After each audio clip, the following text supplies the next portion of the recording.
What's the creepiest display of intelligence you've seen? Story 1.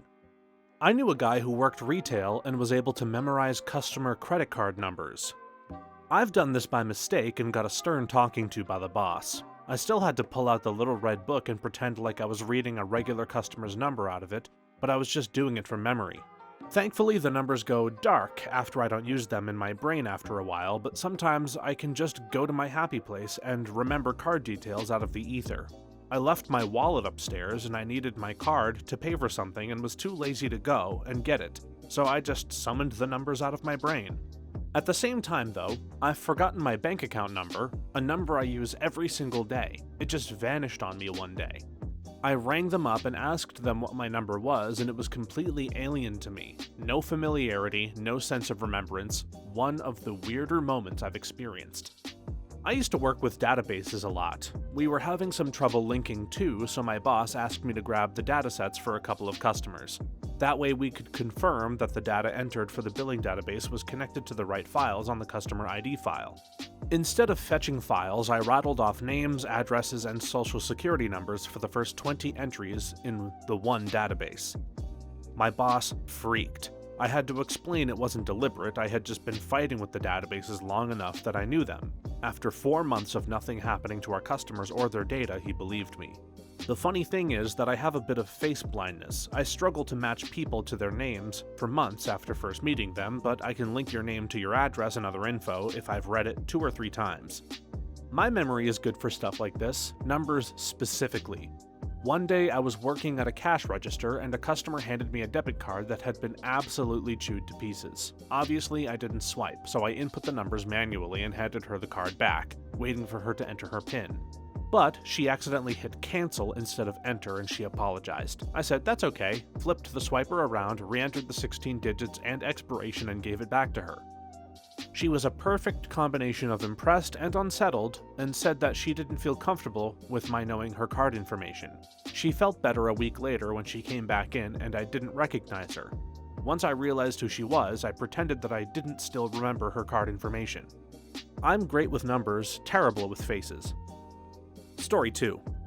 A friend once showed me his guidebook on how to handle his girlfriend. He'd taken notes on her likes and dislikes, what he'd given her and precisely how she responded, which actions caused which responses in her, what phrases he could quote at her to yield particular responses, etc., and then sort of used the information he'd collected to write a little guide to expected outcomes of various things he does, so that he could diffuse her if she got mad at him. If she felt unloved, he had strategies for fixing the situation so he could go back to doing whatever he liked while she got off his back. If X, then Y will likely do Z unless P. It was somewhere between oddly sweet and creepily manipulative. My girlfriend has BPD, so something like that is essential. I should tell you, I would never manipulate my girlfriend. I'd just use it to help her understand her feelings and try to prevent splits, or at least not have every negative feeling she ever had pop up at once, directed at me, and have all her love turn into hate in a second. Okay, but as a PWBPD, this is kind of cute. Like, I barely split between people, and even if I split, I kinda cross-split, and start hating myself for splitting and being a bad person. I wish people in my life cared enough to take notes about the things that might trigger my abandonment issues and bad self-esteem. The thing that makes the guide thing icky in OP's story is mostly the line he can go back to doing whatever he wants because he got her off his back. That feels really manipulative, and he isn't jotting down things because he loves her and wants life to be peaceful and nice for her, but mostly doesn't want to deal with her emotions. My last girlfriend had BPD as well. She refused therapy for it and pretty much also refused to admit that her thoughts and actions weren't typical. The guidebook mentality is absolutely essential, as you said. She would get very caught up on nuances of conversations that weren't pertinent to the conversation, i.e. I said sorry before I said I love you, instead of after, or I didn't say I'm sorry, even though we both agree it wasn't my fault, but she had to hear it. No problem with the content of the conversation, but it wasn't presented in the way she needed to hear it, so it might as well have been not said. There came a time when I asked her to give me explicit details of what she expected and wanted from a disagreement. She gave me a list and I memorized it and would use it every time.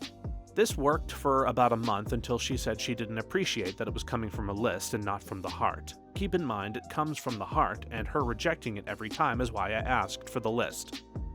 So yeah, with proper therapy and an understanding and willingness to embrace their diagnosis, a list or guidebook for a partner with BPD could be essential and not at all creepy. I took in an 18-year-old kid last year when I rented out my guest bedroom and quickly discovered they were escaping a neglectful and abusive family home. Their hypervigilance was off the charts. Within a couple of weeks, they'd figured out my patterns of movement, how the sounds of my movement changed with my emotions, and what my eating habits were, and had a couple dozen hypotheses about my behavioral motivations they were collecting data on, all so they could stay safe in my home. We've had regular discussions where I explain ideas like my emotions are my responsibility, if I need something from them, I'll ask. They have a difficult time regulating their emotions, so I will ask and offer help, but I expect them to tell me if they need something. They are allowed to say no, and they don't have to explain why. In my home, the only time yelling is appropriate is if something or someone is on fire. If my stuff is out in a common room and I have not said otherwise, they may use it so long as they take care of it. Their room is theirs and I will not enter it unless I have their permission. Or if there is a landlord/property owner issue, and I will always tell them what I've done. And that's just the beginning. The kid literally has a mental encyclopedia on me that they regularly update because it keeps them safe in their family home. Story 3. My sister, hands down, and it's an ongoing thing. Do you remember that scene in The Matrix where Carrie-Anne Moss downloads helicopter flight knowledge into her brain? Watching my sister just go about her daily life is a never-ending loop of that scene. The dishwasher's broken? 10 literal minutes of YouTube later, she's got it figured out. The what, the how, the why, and it'll be fixed in half an hour if the parts are in stock at Lowe's. Car making a funny noise? Get her on FaceTime, pop the hood, crank the engine, and she's got it located and ID'd and estimates from 3 local shops for you to pick from. Random archaeological discovery mentioned in passing on the daily MSN headlines. She read the journal article already, and isn't it interesting how that validates so-and-so's findings from his dig in Chile in the 80s? Bitch, since when do you know about fossils? Crazy complicated super esoteric recipe from Thailand she's never tried? I'll bet you $1,000 she'll glance at the recipe twice and whip out a version you could sell in a restaurant. She remembers your coworker's sister's boyfriend's birthday and that he really likes chocolate sprinkles but not rainbow. She can get a feral dog eating out of her hand and get it to let her give it a bath and diagnose what's wrong with its back leg from 10 paces away. Hey sis, do you happen to know anything about welding? How to preserve this old dress I found in my great-grandma's attic? What should I do about these weird bugs on my tomato plants? Of course you do. Her bosses at work keep trying to move her up the chain, but she's not interested because it'll cut into her jam-making time or something. But they all come to her first when there's a question or a problem they can't fix, and they listen on the first go. Her husband says he's seen her ask the general manager what flavor of stupid he ate for breakfast this morning and seen him apologize for the error in judgment. She'll tell you she's not that smart. She just has a good memory, but I don't know, man, it's terribly handy to have her on my side, but if she ever decides to take over the world, we're all screwed. Remembering people is a curse. I pretend to forget people I've met a while ago, or I can clearly tell they have forgotten me. When you go up to someone and say, "Hi Jeff, we met at that barbecue 8 years ago when we both said the coleslaw was disgusting. Did you get that job?" They're actually more freaked out than flattered. My hairdresser is like this. The second time I ever went to see her was 6 to 9 months after the first. I walked in and before I could say my name, I was a little early and it was busy. She came walking over, greeted me by name and asked if I wanted my hair done the same way as last time. When I said yes, she proceeded to list in minute detail exactly how I'd asked for my hair to be cut last time. It was tied up at this point, so there was nothing to jog her memory, and asked if that was what I wanted her to do again. She also remembered I'd told her I sometimes wore clip-in extensions and asked if I was still using them, and if the haircut she'd given me before worked well with them. During the appointment, she also remembered the number, gender, and age of my children, details about my work situation, and a bunch of other stuff I'd have only mentioned in passing, on our only previous meeting many months and hundreds of customers ago. She remembered I was a fan of the local football team and asked if I was looking forward to a particularly big match that was coming up. She's not a football fan at all herself. Every time I go, I'm overawed by the tiny little details that she can remember from our previous conversations. Funnily enough, though, she can never remember what side my parting was on a few minutes earlier. My sister is exactly like this. She has been a cosmetologist for almost 10 years, as she enrolled immediately after she graduated high school. She is also nearly as brilliant as the sister mentioned in this thread as well. I personally believe that her photographic memory is merely a tiny fraction of why she is so skilled and incredible at her job, her passion. Her willingness to learn and desire to exceed her clients' needs are far more important. My sister has some rather interesting and impressive views on how meaningful the state of our hair is to each of us. It seems like your hairdresser adores what she does, which sounds like a lovely lifelong relationship to me. It's ridiculously difficult to find a decent hairstylist that you vibe with. I have this problem too. If I've been around someone for more than 5-ish minutes and have been introduced, I will remember them for years and years, even if they bear literally no relevance to my life. Recently, I visited a cafe that a friend from high school and his wife opened. His wife was running the register and taking orders. I met her several years ago when they were still dating at a baby shower for another mutual friend. It was literally the only time I had ever interacted with her before, and it was a whole of maybe an hour. I could recall a detailed part of our conversation and the gift they bought for the soon-to-be parents. I brought up to her how we had met and a bit of what we talked about, and she did not remember me at all, even looked a little weirded out that I could remember the fine details of anything from that far back. Before that encounter, I never really realized how much my memory can freak people out. It's weird too, because 95% of the time, I'm stoned and have been that way for about the last 15-ish years. My memory could be crap, but it's just not. I thought everyone did this. No, we are considered freaks by others until they need problem solving and an extra person at trivia night. I do find it harder to categorize all of what I know in order to be efficient in conveying or using the information I've learned. As I'm aging and technology is theoretically improving, I tend to teach myself what I want or need to know, then promptly forget it. It means I've taught myself how to rewire a lamp, make Portuguese tarts, or speak basic Italian at least 3 times, because in between being those skills or knowledge, I've then learned how to dabble in cryptocurrency, fail, understand cause and effect of precipitation in order to grow better tomatoes, and learned how the Easter Island heads were transported. For people who like to learn and understand, acquire knowledge and skills, the internet is freaking amazing. My body of knowledge is ridiculous, and I can't even remember all that I've learned because I'm constantly learning. My internet history is bonkers because I'm curious about such a vast array of topics. If I have even the foggiest notion of a question, I need to know the answer and then lose hours of the day going from rabbit hole to rabbit hole. I have an alphabet soup of co-disorders, diagnosed, medicated, treated, hospitalized, that do lend themselves to anxious and curious exploration, so I shouldn't be surprised. Story 4. I worked with someone briefly when I worked for the police. He came to my team to get frontline experience for promotion. He'd been in a secretive investigation unit before coming to us. I'll call him Dave. We went into this area with loads of gang violence, and we were enforcing a Section 60 stop for weapons after a nasty murder in the area. We stopped 2 men at the side of the street, and it was immediately obvious they had nothing to do with any of it. We chatted for a bit, and that was it. Or so I thought. Dave, being incredibly polite and friendly, said to one of the men, "I think I know you."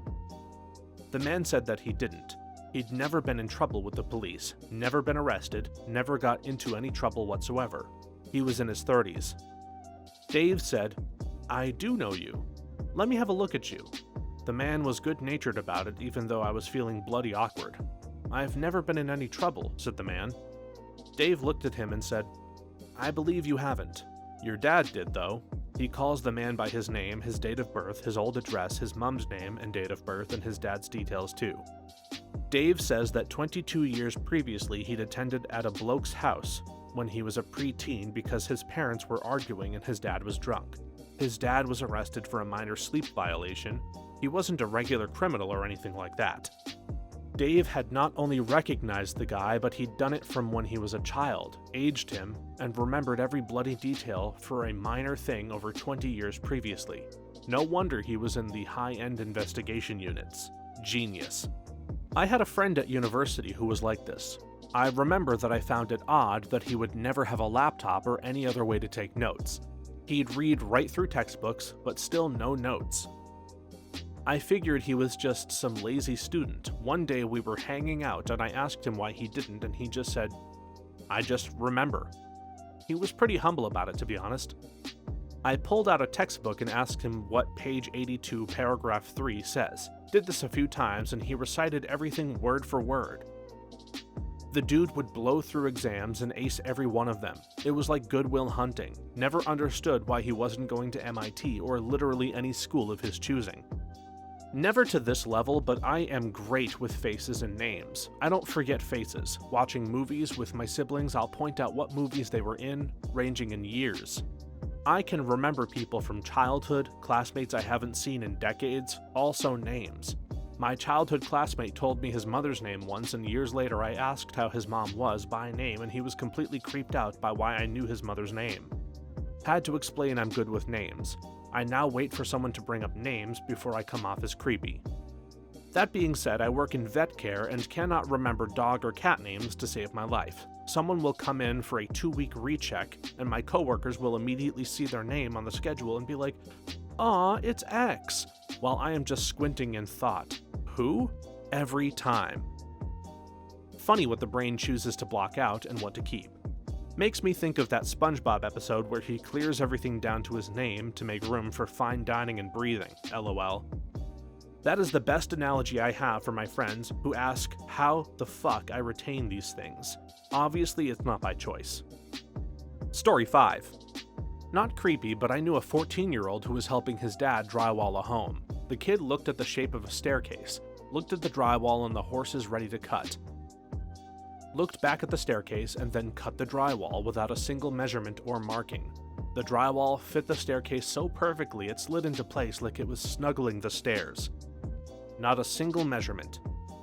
My parents owned a commercial fishing boat and wanted to install a new bunk. Everyone told them this one old guy was the best in town, but he wasn't cheap.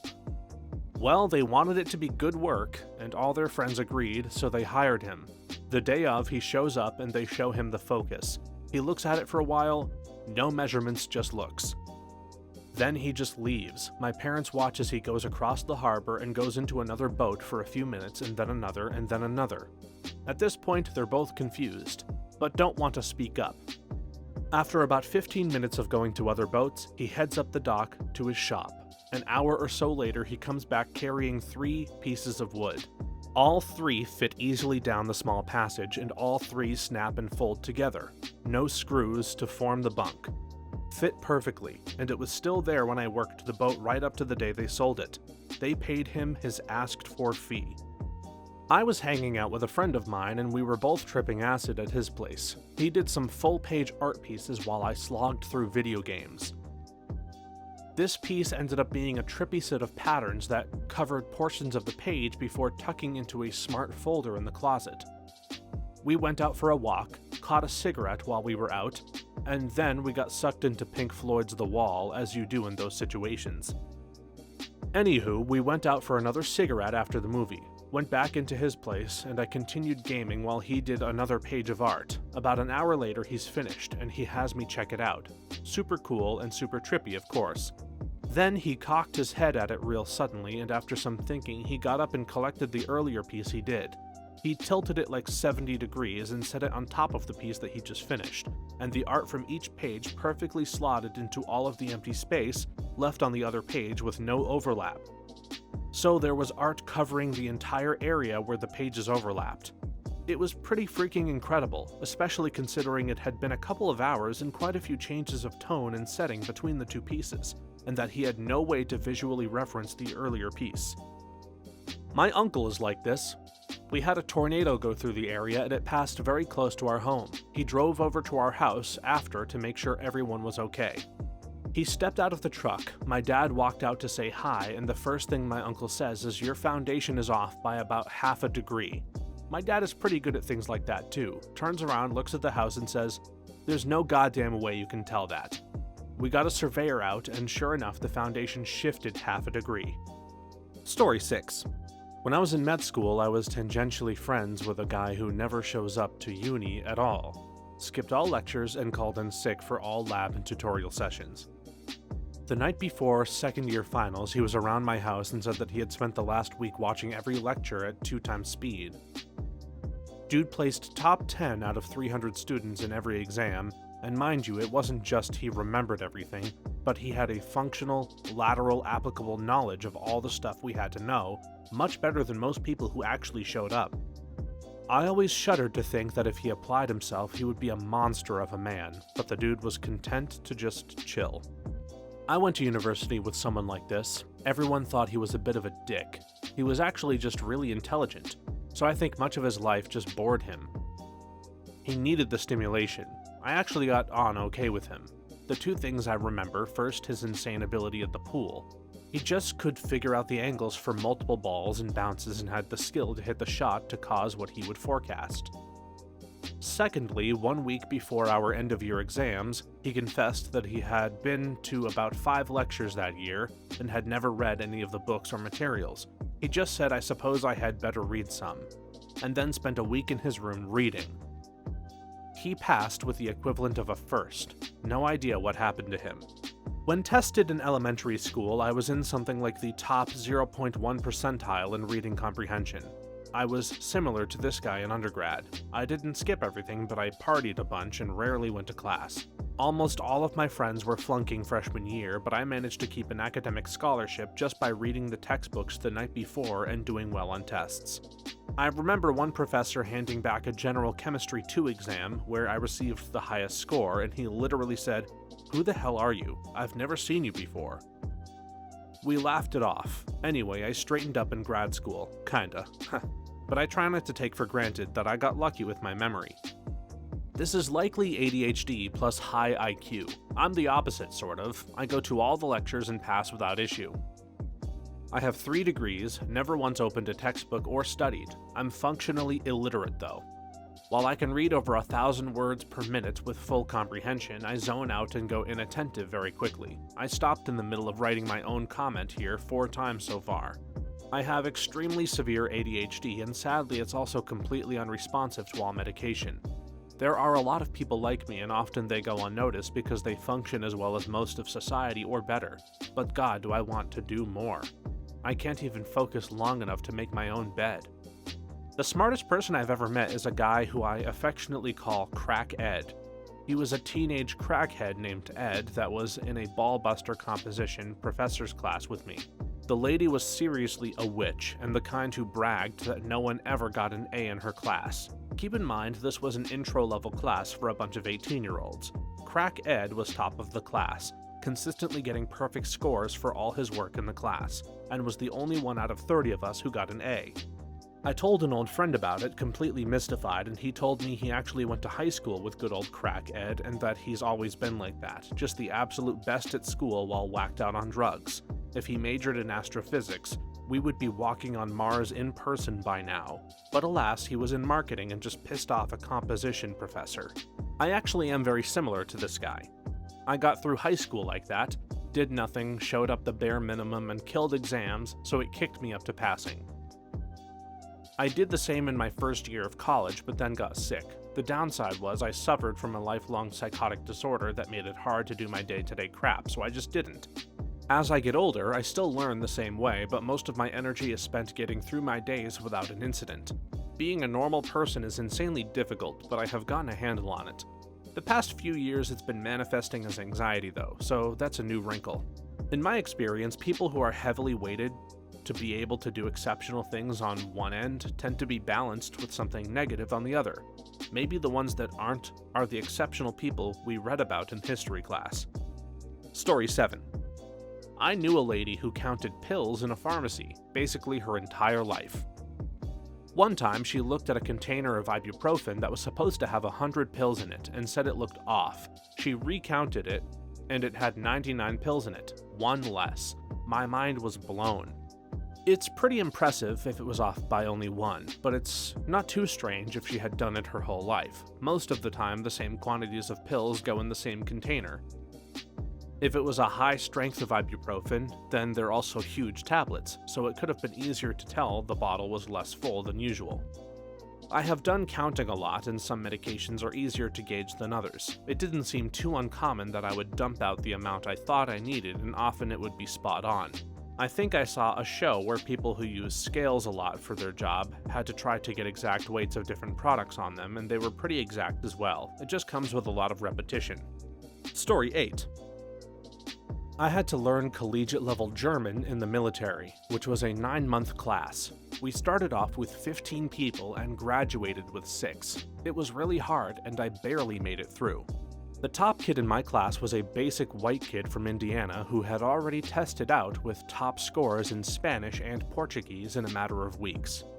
He not only knew those languages perfectly fluently, he could switch dialects fluently between places like the DR and Spain or Brazil and Portugal. His story was the schools were scheduled for a specific length of time with a report date already set that was kind of far out. So the Defense Language Institute, our school, kept throwing languages at him. He figured that out and started taking his time in class, but halfway through German he turned in a science fiction book that he had written to our teachers, completely in the German language. Then they put him in Arabic, then Farsi, which were each 1.5-year-long schools of their own. So, in 9 months, I was there to learn how to read, write, and speak German, which already had an expected high failure rate. He did the same for Spanish, Portuguese, German, Arabic, and Farsi, including different dialects, accents, and wrote a couple of books. Before he came, he said he knew some Spanish from working construction after high school, and liked the idea of becoming a linguist, but had never tried actually learning before. Besides languages, he seemed extremely normal, but no one knew he was writing books. We already had like 4 hours of homework every night. It was insane. I have people who barely speak German after years of learning. 9 months is already not a lot for this language. The same goes for Arabic and Farsi, so learning all those languages is really impressive. He should try Polish. The next level is really hard. I would love to meet him, especially to see if he had an accent and how it sounded. I was there because I was going to be stationed in Germany with Germans. After school, I knew enough to move there and do the basics of my job. It took me a couple of years of living there surrounded by German people and life to become what I'd call fluent. And even then, people would know I was an American after my first sentence. I tried so hard to get rid of my accent, and it was impossible. Our teachers were from Germany, and they outright said he could trick anyone. He would read Die Zeit or other advanced grammatical things where you have to jump around paragraphs to be fluent in something that native speakers couldn't do. He could do Hoch, Deutsch, Bavarian, Austrian. His other teachers from the other languages said the same thing. DLI was in a tourist spot in Monterey, California, so there were a lot of Spanish speakers. One of his favorite things was to pick up Spanish-speaking girls in bars using the dialect of where they were from, different parts of Mexico. PR, DR, Spain. In my life, he was just this normal blonde kid from the Midwest with a high school diploma working construction who ran into a Navy recruiter one day. My little sister graduated basic and also went to DLI in California. Grew up in Ohio and taught herself Spanish. She was in a 1.5-year program for Arabic, and on a 6-month leave, was able to speak and write fluent Arabic, Farsi, and a few other dialects. Less than a third of the way through her program, she was one of 4 in the top tier of the language. The other members of her cohort were a professor from Cambridge, a lawyer, and another guy who also was fluent in 4 to 5 languages. It was the wildest phenomenon in my life to watch my baby sister teach herself Spanish in high school, then in a 6-month span be able to fluently speak 5 or 6 languages. I'd love to be able to see into her mind. So impressive and equally freaks of nature. Story 9. Just the first time I witnessed someone with a special interest in real life was a school assistant and had been asked to walk around outside the school with a specific 13-year-old kid who needed a 10-minute stress relief break. It was a school for kids with anxiety and depression. Anyway, we are walking and a plane goes by overhead pretty low to the ground. In a super casual tone of voice, that kid starts telling me the heading of the plane, which airport it came out of based on how low it was, and its probable flight number and destination. I was like, whoa. We had a special needs student in my elementary school days who had poor grades in everything but geography.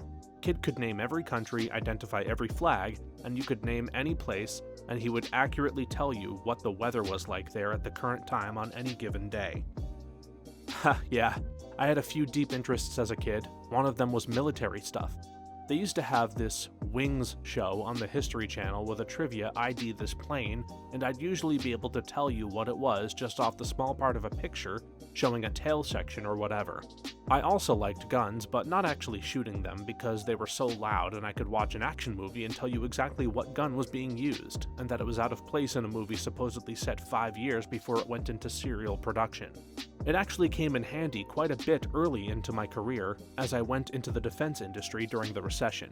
Coworkers would quiz me on Warsaw-packed arms, and were pretty amused that I could identify everything they had in that collection. They joked I was a secret Russian spy. Story 10. Not creepy, but my high school algebra teacher apparently had the textbook memorized. We were doing work in class by ourselves and struggling with a problem. "What page and what number?" he asked. He then proceeded to write the problem out on the board without referencing the book. Blew our high school minds away.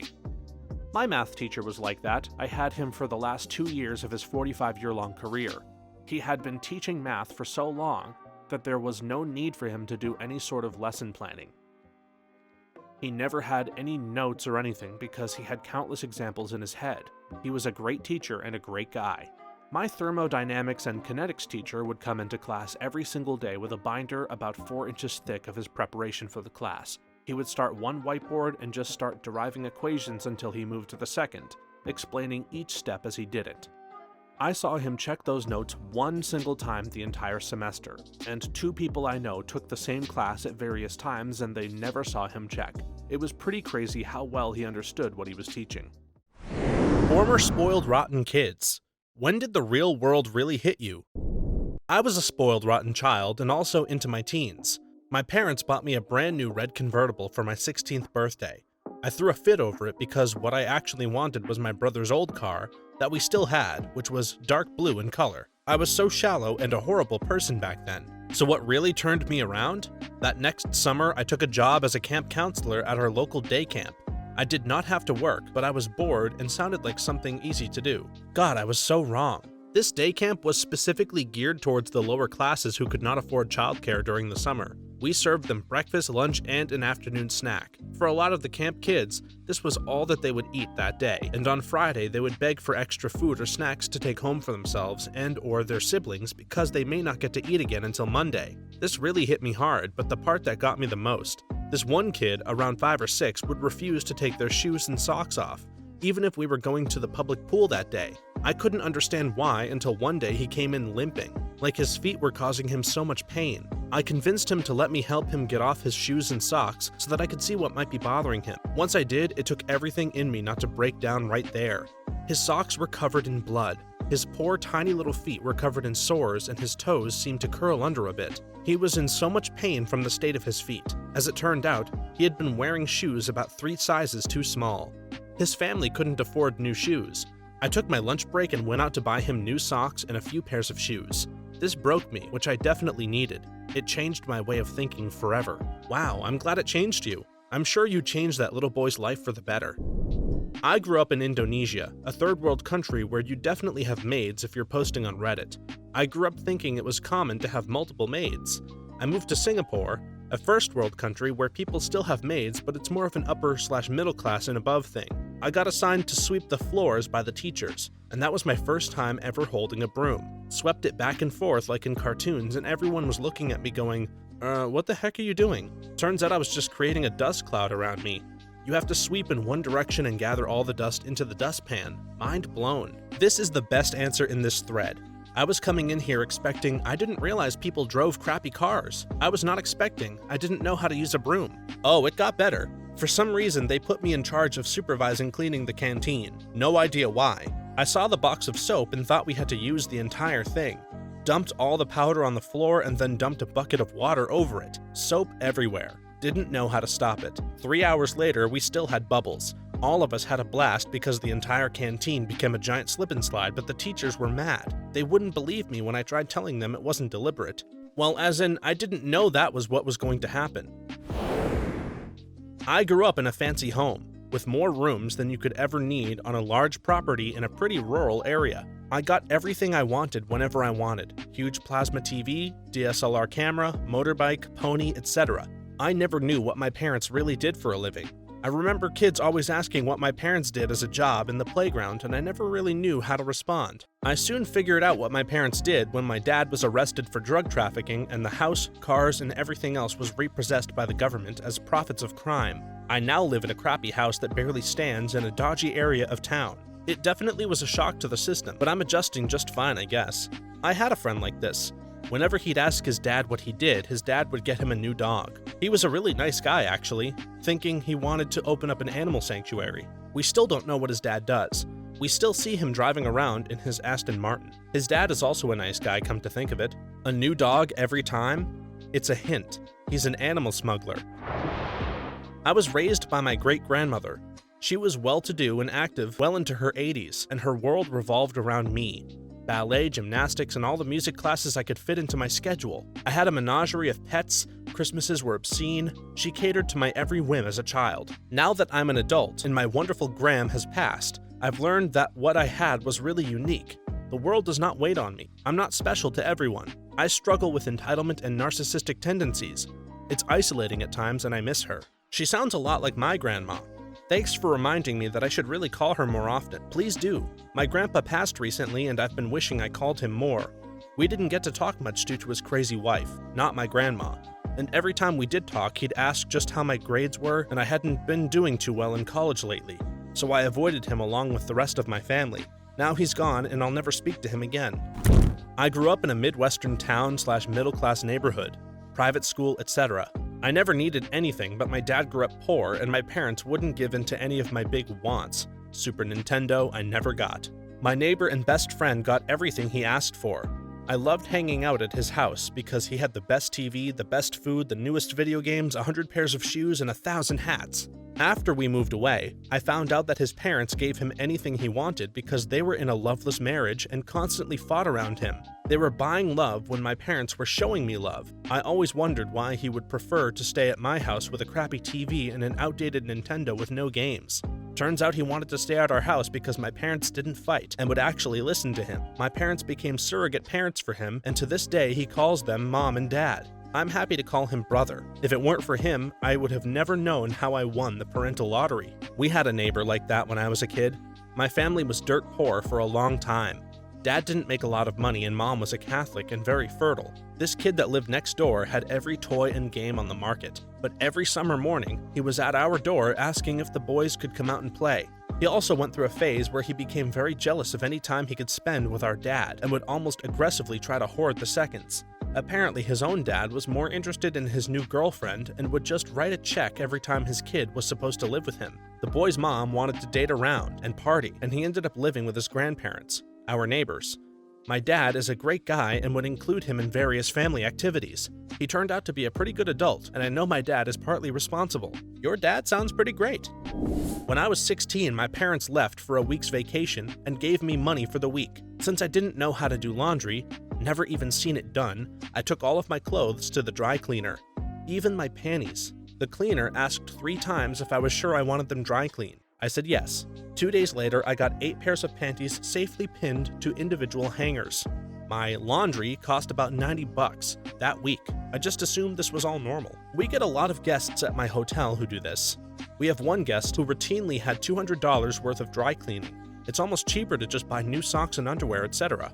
It probably costs them nothing, and they expense it to a business account. If anything, they earn points on their credit card for it. I grew up with my mother doing everything for me. I was never taught many things because she would do everything. She's an amazing mother, don't get me wrong, but I wish she taught me more. Well, I have a job now where I take care of mentally disabled adults. You basically have to do everything. You have to do all of the cooking, all of the cleaning, and all of the laundry. And you have to shower clients and change their clothes and diapers. Some of them can change themselves. I'd say that this job is helping me a lot. It's giving me more experience in the real world and a great opportunity to help my patients and spend time with them. Yeah, my mother did similar things. She wasn't a very good mother though. She really tried, but I know that I would have been much better off if she'd given me some chores to do and made me do them. Or if she made me feel like I was a contributing member of the household instead of someone carried along on a special chair by a Sherpa. She sort of worshipped me because I was supposed to become a smart medical doctor and she would live through me, doing all of the things she couldn't do herself. Needless to say, this didn't work out. At 20, when I started dating my now husband, he was raised by a single mom who worked 3 jobs and they still barely got by. While my mom was a stay-at-home mom and my dad was/is successful in his line of work. My husband and I went to high school together. At the beginning of every school year, my parents would easily drop $15K on me and my sister for school clothes. My husband would go to our high school secretary to get clothes that were paid for by the school district. I didn't even know that was a thing. $15K for clothes. Everything I owned combined is barely worth that.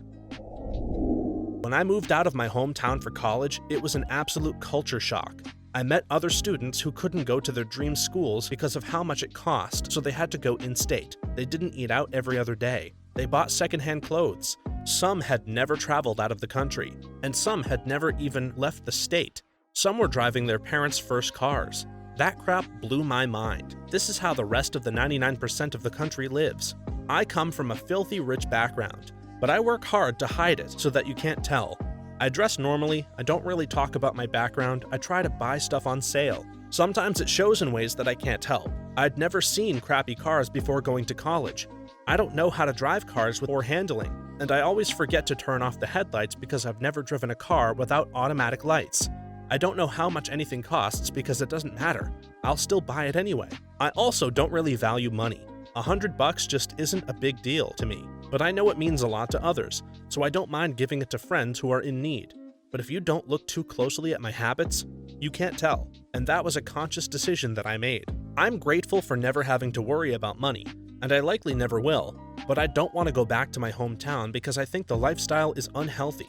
There's so much entitlement, and the worst part is how rich people think that money defines your worth. I've seen them look at people with less money with such disdain, like their value as a person is less since they don't have as much money.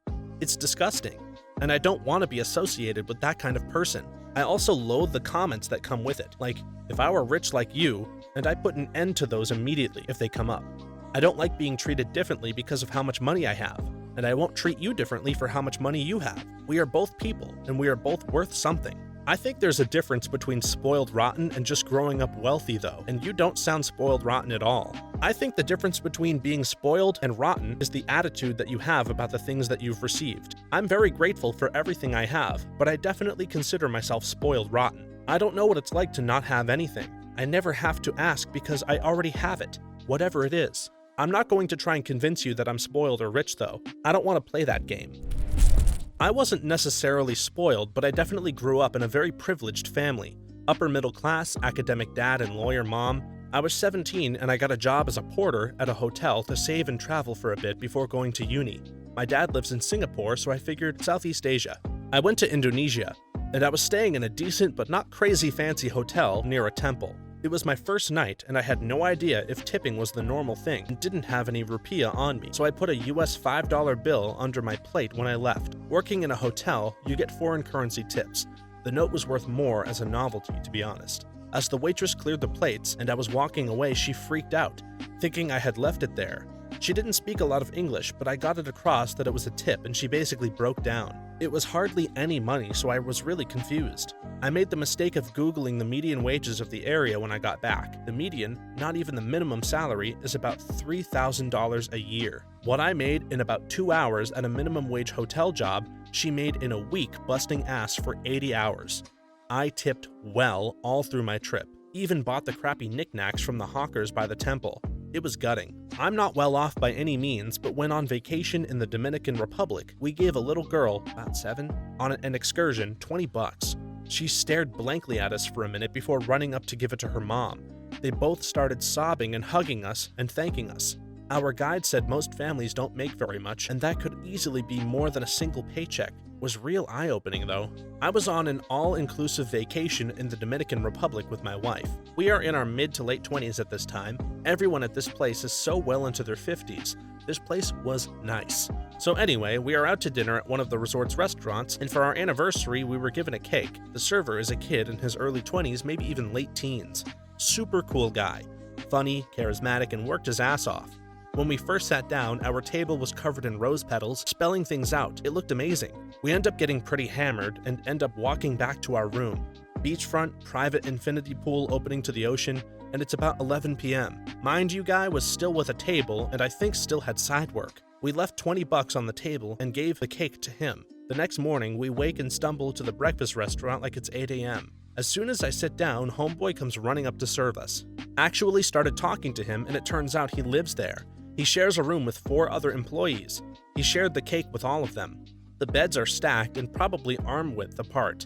He got home at about 1 a.m. and was back working at 7 a.m. He worked open to close like 7 days a week. He would take the money he earned and give it to his family. This was considered a good job since he spoke English. We gave him $20, which was about 950 pesos, which means I gave him a few days' pay for just making us laugh. The thing was here, their customer service was 100 times that of almost most places I visit. I made sure I tipped out of anyone who even smiled at me.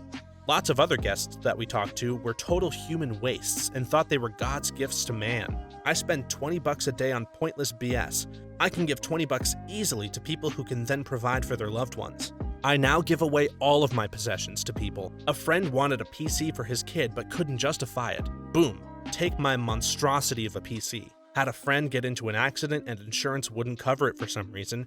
Here, have mine. When I quit music and ran into a small-time band, I gave them all of my equipment because I had no need for it. They said they did the math and I gave them like $20,000 in equipment. Should have thought that one through more. Huh. I own a house, 4,000 square feet in Austin, Texas, and when I moved home, I gave it to an army buddy. If I clean and find out I haven't used something for 12 months, means I didn't need it or use it and it's always donated. When I go to restaurants, I creep on people. See a family taking their kid out but they don't eat. Find out they can't afford to eat there but it's still the little dude's day. I'll tell them to order anything. They celebrate his existence. They should celebrate too. I learned happiness is who surrounds you, not what. I realized that some people really struggle with money.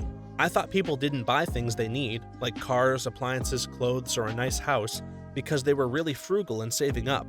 It's not that I didn't know about poverty, but I thought it was a third world thing, and that everyone in the US is pretty comfortable. This didn't sink in until college. I'm terrified for after college. This, in my house, we can't afford a new car, meant we don't have the extra money to splurge on a new car, and we don't really need one right now. Not, we literally do not have the means to afford a car even if we really had to buy one. Not being able to afford something meant saving up for a few months and eating in and buying stuff on sale. Not picking up 2 extra jobs and taking out loans to be able to afford an essential need. Yep, I remember someone asking me once what I would do if I won the lottery, and my answer was something like, well, I wouldn't have to buy stuff on sale anymore. If winning the lottery would have no large effect on my life, I'm probably sitting pretty good. Military boot camp. Wanted to eat an orange but didn't know how to peel one. Slyly waited for someone else to start peeling before emulating him. End up with a badly squashed, untidily peeled orange ball that tasted like sour reality. Boom. Evolved. Don't tell me you had people peel oranges for you. I met a guy in school who didn't know that apples didn't come sliced. I was spoiled rotten until my mid-20s. My parents gave me anything I wanted. When a new gaming generation came out, I would get every system at essentially every launch game. In high school, I drove nicer cars than all of my classmates' parents, and I had 3 different cars depending on how I felt. 2 of them were brand new sports cars, and the other was an older but very desirable sports car. I never paid for gas or insurance.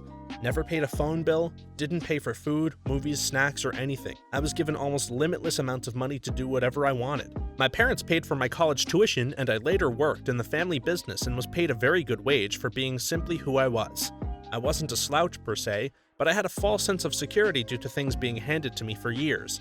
My perspective of life was that you were always on an upward trajectory to earn more, and more. I swore that by 25 I would own a Lamborghini and $500,000 house, at least. Anything less than that would be abysmal failure. While living in this excess, I met a girl who grew up poor. She didn't live in poverty, but she had to work from a very young age and had to help pay the family's bills. Basically, she lived a life that I deathly feared. Her financial situation stabilized by the time we started dating, but her life experience gave her a pretty solid background. I initially approached our relationship from a position of wanting to give her the finer things in life. I spent thousands of my parents' money on her to take her on trips and buy her jewelry. She was never comfortable with it, and she frequently said that she is fine with a cheap dinner and a movie. She and I got married and were expecting a child soon after. My great awakening came when the family business fell to pieces. Suddenly, the endless supply of money stopped. It was so bad that I couldn't even receive a salary and had to look for a job. I had a college degree, but really no discernible skill set. Finding a job wasn't the easiest thing in the world for me to do. I eventually found a very entry-level job at a completely different field. The salary was incredibly low by any measure. For the first time, I had to pay for gas, insurance, phone, food, etc. The high-performance car I drove took premium fuel and got abysmal gas mileage. I sold it and bought the cheapest car I could find that was safe and new enough to keep my family on the road. I never drove anything so cheap in my life, was never paid so little, and had to pay bills for the first time in my life. I had to perform at work because I was almost literally living paycheck to paycheck.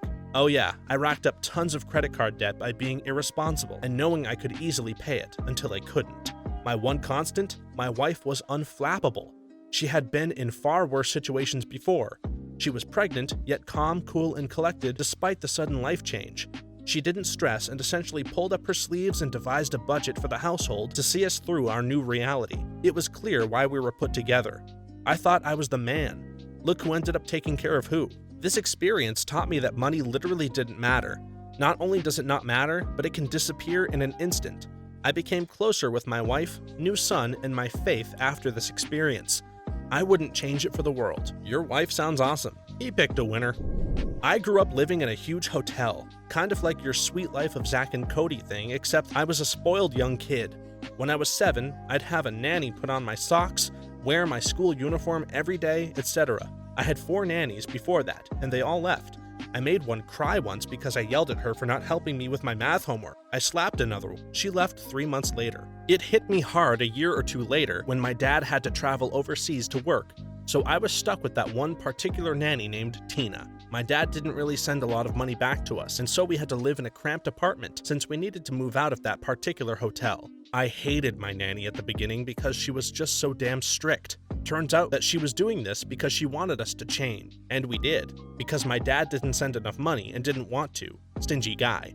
We had to ration our food on some days, and I couldn't go to many school activities because we didn't have a car like we used to, and we didn't have enough money. This was hard on my brother and me because we went to a private international school, so it was really hard not trying to show others our personal struggle. It was even harder on me as I was a prefect at that school, and so not attending school activities or extracurricular stuff was the worst. During that period, I learned so much and began to empathize properly. I learned to socialize with my neighbors, be independent, and this made me enjoy my childhood living in that apartment more than I ever did living in a hotel. I owe it all to my nanny, to be honest. I consider her my surrogate mom now, regardless of the rough beginning, and I honest to God would not have changed one single bit if it wasn't for her. Have you ever told her that?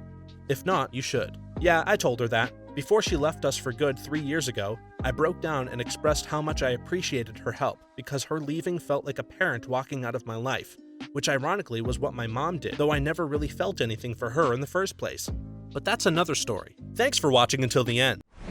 Multilingual people, what is your "they didn't know I could understand their language" story? I speak French, but not completely fluently. Although I am a French/American citizen, I was at my first girlfriend's house for the first time eating dinner with them. We go upstairs afterwards and her little sister, 2 grades below us, comes in as we are selecting a movie to watch. Well, they are Canadian and speak French at home a lot. The girl comes in and starts talking about how I am cute and so forth to her sister. And then her sister banters back about how she agrees and then turns to me and asks me in French if I agree. I responded in French that I appreciated it. Cue the bashful run up to her room. I lived off that high all year. That's cute. I hope you teased her about it, in French of course. My grandma could speak Arabic fluently. One time we are out and some women behind us in line are mocking her, calling her tacky, making fun of her bad dye job, etc. She turned around and said in Arabic, I may be tacky, but at least I'm not stupid enough to assume nobody can understand me. They were so mortified. Oh snap, Grandma! Grandma's gonna get the wooden spoon! Working at a front desk with two coworkers who are related. They are speaking Spanish and one of them is talking about how she thinks I'm weird and act too professional all the time. She then asks, "Where's the stapler?" in Spanish. I picked up the stapler and without looking at her, I extend my arm to pass it. She then asks if I speak Spanish and understood the whole conversation. I told her I speak fluent Italian and took Spanish classes in school. Another story. At the mall eating McDonald's when I was a teenager, a bunch of old Italian guys hanging around the food court, and one asks, "How can he eat that crap?" in Italian, while looking at me. I look up and stare at him. I say, "Because I'm really hungry," in Italian. All his buddies started laughing. It's interesting how similar Italian and Spanish are. When I visited Rome a few years back, I had a long conversation with my taxi driver in English, Spanish, and Italian. When we couldn't understand one language or find the words, we would switch. It was a crazy experience, but I look back on it fondly. Well, probably because Italian and Spanish both come from Latin, and English uses a lot of Latin words. I was waiting in line with my sister to take a boat tour in California, and ahead of us was a group of 5 to 6 German-speaking people. The wait to board the boat was long, and they got to talking. At first, it was about how nice the weather was, and then it turned to how annoying Americans can be. Especially fat, dumb tourist Americans. They cracked a couple of jokes having to do with American stereotypes. While this was happening, the line started moving and people started boarding the boat, but the group was too wrapped up in their own jokes to realize it, so I finally turned around to them and in fluent German asked if they were part of the tour and if they were getting on the boat. They stopped dead in their joking tracks and said yes. So I replied that they had better get a move on because the dumb fat American tourist standing right behind them wanted to get on the boat too. They all looked really embarrassed. I've had very similar experiences. I'm Dutch. My wife is American. I don't sound even remotely Dutch when I speak American English anymore. The accent is gone after years of living in the US. We regularly encounter situations where Dutch people will trash talk Americans in our vicinity when we travel back to visit family. We'll order a salad somewhere and someone will say, "Oh look, the first Americans to ever order something healthy." I usually let them ramble for a while before shaming them by making it clear I do actually speak Dutch and am Dutch. It's amazing how people aren't ashamed and find themselves so funny until they are caught and then didn't mean it that way. I once had a very apparently wasted Englishman yell out to anyone who would listen that he found the only American with a passport while at a train station in Spain. The irony was that I was speaking in Spanish at the time to someone else, and he noticed the tag on my luggage that said USA. I truly do understand where stereotypes come from. I just dislike them a great deal. They don't apply to nearly as many people as they think. Not me, but my mom's friend. She and her aunt were on a bus. A very sickly-looking woman sat in front of them. They just started talking between themselves and said something along the lines of, "That lady looks like death." She turned around and in Polish said, "I have cancer." I'm Mexican, but I studied for my college degrees in the US. When I was studying abroad in Germany, I only spoke English to my German classmates. 4 months in, one time we were waiting for a train at a station and a group of young South American tourists were being loud and just waiting beside us. I could understand every word they were saying except for some slang, and they suddenly started talking crap about our group. I don't blame them at all, as we were just bored at the train station trying to pass the time, but I smile and look at them. One of the guys looks back and says in Spanish, "Do you not like what I'm saying, asshole?" I respond in Spanish, "It's been a long time since someone insulted me in my language." The guy has a speechless look on his face and all of his friends look at me. We have a laugh, and soon after that, both of our groups sat together and had a nice time talking. Their English was good enough to have a small chat with. I'm Japanese and live in Japan, but I went to college and law school in the States, so I'd like to think I speak fluent English. It's always pretty funny when foreigners realize I speak English because there are so many bilinguals in Tokyo that you'd think they'd learn by now that talking crap in English isn't going to be as discreet as they think. Anyways, I have two. One is pretty feel-good, and the other is a typical talking crap one. First is when I was drinking in a pretty small town in Niigata Prefecture. It's not known to get too many foreign visitors except in the winters when ski and snowboard season picks up. But this was in the spring, so I was actually quite surprised when I walk into the izakaya and a foreign couple is sitting at one of the tables. I was alone, so they seat me at the counter, and I order a couple of yakitori and sake. As I was waiting, I could hear the couple behind talking about how none of the things that came was what they ordered or expected, and that it is so difficult since no one seemed to speak English. Now, the izakaya we were at was like a hole in the wall, with no pictures, and the menu was handwritten in Japanese, so I could understand how difficult it would have been. Anyways, I come over, and to their delight, I translate the menu for them and help with their order. I ended up sitting and drinking with them that night and still messaging each other on Facebook. The second time isn't the same type of feel-good story. Anyways, I'm in a small city outside of the 23rd Ward, which has a pretty prominent language school, so there are a lot of foreigners in the area. I used to bartend when I was younger, and one of my coworkers from that time had opened a small barbecue restaurant in the area, so I decided to stop by and congratulate him. There were a couple of American guys, probably in their early 20s, just completely trashing this place, saying it's not authentic and that they did it better in Texas or wherever they're from. So after I had finished talking with my ex-coworker, I turn around and tell the two American men that if they wanted authentic barbecue, they should just go back home to America. No one is subjecting them to this restaurant. I love Japan. I was stationed in Atsugi for a few years and learned some Japanese along the way. When we first check in, they give us these little phrase cards that you can just carry in your pocket.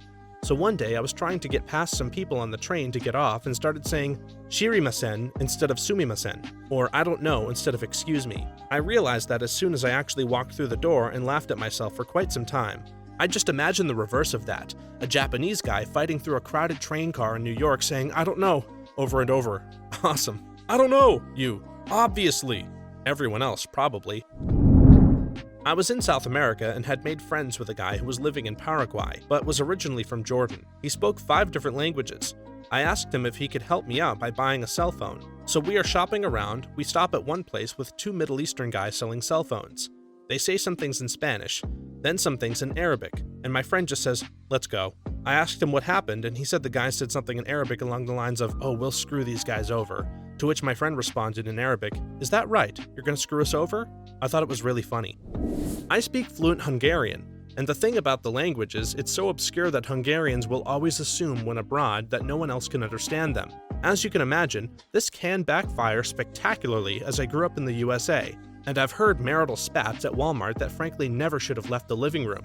Serious goodbyes between lovers that were awkward to hear. All sorts of things like that. The best story in the genre, though, is my mother's, when she and my dad were enjoying their first Christmas together. They were in a small village in Austria in the early 80s, and for Christmas Eve, when they went out to dinner, there was a man in the restaurant with a dog sitting at a table, like a guy putting food on a plate in front of his dog eating it, etc. My mom proceeded to spend a lot of time telling my dad how disgusting and unsanitary this was of the guy to do, etc. And when the guy and dog finished their meal, he just went up to my parents' table and said, "Merry Christmas," in Hungarian. Imagine if the dog said something in Hungarian too. I'm an American, but my dad and his family are from Switzerland, so I've had to learn some languages other than English if I want to keep up with my grandparents' and cousins' conversations. I've got pretty poor with my French, but good enough that I can still listen in on other people's conversations. But I was never expecting to be able to use this skill or surprise anybody's secret conversation since I live in Texas. But lo and behold, one day I was out shopping with a couple of friends, one who also speaks French and German. I'm disabled from an accident that deformed my left leg. It's pretty obvious and people do tend to stare, but that doesn't mean I'm going to go around covered up in pants all the time. It's too damn hot here. At lunch, we overheard a mom talking with her son at the table next to us. The boy was about 7 or 8 years old and was totally fixated on my leg and the leg brace I wear. Just typical kid curiosity, and I was probably one of the few disabled people he's seen. The little boy was asking his mom what happened, why that girl's leg was all messed up, and why does she have to wear that brace? The mom then starts talking crap about Americans and tells the boy I probably lost it in the war while killing a bunch of helpless people. She then goes on about how Americans are unhealthy, dumb, and should stay out of other people's business. My friend had gotten up to go to the restroom and came back and just casually asked how the meal was in French. I answered her back and the mom looked mortified as it dawned on her that I had heard the whole conversation. I wasn't rude, but I did take the opportunity to tell the boy who was legitimately concerned. I explained that I was injured in an accident, but I'd be okay. So I got to surprise someone by being a jerk, and got to show a little boy that disabled people are just regular people. So win-win. You deserve way more upvotes for being polite to her. I know love kills hate, but damn if it isn't tempting to fight fire with fire. I was touring some old dungeons in Germany. It was just me and my family and an older German couple. They were kinda dissing my country the whole time, thinking we couldn't understand them.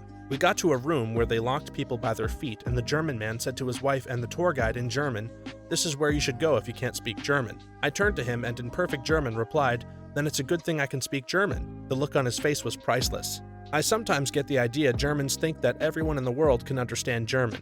Dutch guy in Germany asking a local. Tries to speak his best German and lots of pointing and gesturing. German guy in the Netherlands asking a local. Starts speaking in German, gets mad when not understood. It must be frustrating when you have two languages of similar origin. It's like you can kind of get the gist of what the other guy is saying, and it must seem easy to just switch your umlauts for double A's, but in the end, no one can understand each other. I'm not multilingual in this story, but this is a story as my friend told me. My friend's mom is from Vietnam, but her dad is from the States and is white. For whatever reason, my friend looks like a typical white brunette girl, but speaks Vietnamese with her mom's side of the family all the time and is fluent. So one day we got off school. We went to a Catholic high school and walked over to a nail salon a few blocks away to get our nails done. The ladies running the salon were speaking Vietnamese, and according to my friend, they were talking crap about us the entire time that we were there. They were talking about how rich we must be and how these little white girls can probably sleep with whoever they want and get ahead. I was completely oblivious to this the entire time, but as we were about to pay, my friend told me all of the terrible things they were saying, so we didn't tip them. We started to leave and one of the workers said something about how the rich white girls couldn't even afford to tip. My friend turned around and yelled at them in perfect Vietnamese about how if they expect their business to stay open, they shouldn't talk badly about their customers in front of their faces. I didn't understand a word of it, but the workers were in utter shock and sheepishly apologized to both of us. I always assume someone speaking a different language in front of me is talking some sort of crap. I was at a party a couple of years ago and there were these two really good-looking Asian girls. I started chatting one of them up and we seemed to be having a good time. Anyways, the party keeps going and we split momentarily. I grabbed myself a drink and her friend came over to talk to her. I hear them speaking in Korean, and the one I was talking to was explaining how she thought I was really cute. Her friend starts talking in Korean. "That's not a good idea. Don't go after him. He's not that good looking. He just wants to sleep with you, blah blah blah." The usual protecting your friend's line, which I have no problems with, minus the not good looking part. Now at this point, I'm okay with that and just try to enjoy the party. However, later on, I overhear the same girl again speaking in Korean about how much of a lowlife I am, and I'm a horrible person with some added vulgar swear words. Remember, this person has never met me before today. She was basically describing me as if I was the enemy of all women. How I live in poverty and trying to label me as many negative things as she could think of. Obviously, the girl I was talking to is listening to her friend and is clearly no longer looking at me with interest.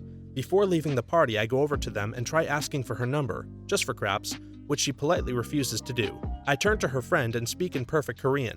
"Thanks so much for telling your friend about me. It was really nice getting to know you, and I'm glad you know so much about me even though we've never met before. I have a somewhat similar experience. This happened in Korea 3 days ago. I'm a Filipino who looks very much Korean. I was in Petite France, where two Filipino girls mistook me for a Korean. They asked me if I can take their picture and take a selfie with them after.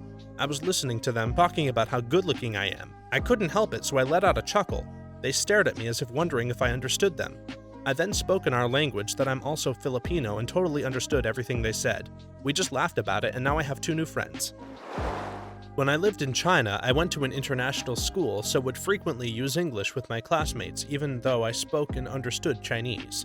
One day, I was walking with a classmate when I overheard these old Chinese ladies talking about how it was obvious we were American because we were so fat. We were both average-sized, neither fat nor thin. My friend doesn't understand Chinese, so I decided to ignore it since we were just passing by. Later, we were at the fruit stand and the ladies come around looking to buy fruit. I'm standing in front of whatever they were trying to look at, and anytime they'd try to move around me, I'd shift subtly so they couldn't.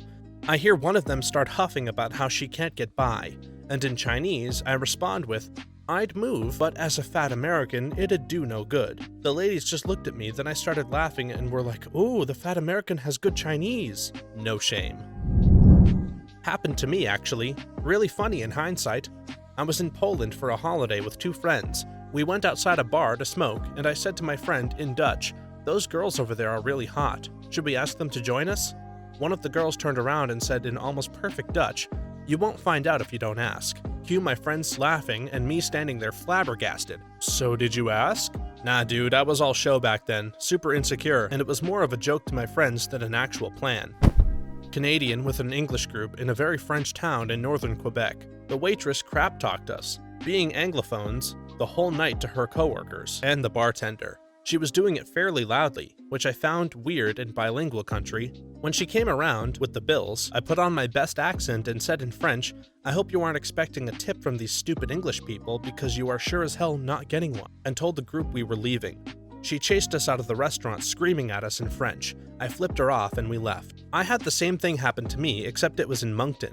Every single one of our party of 10 understood her but played dumb until the end. I was more offended by her stupidity and assuming that no one would understand her in a bilingual country's only at the time official bilingual city than her actual insults.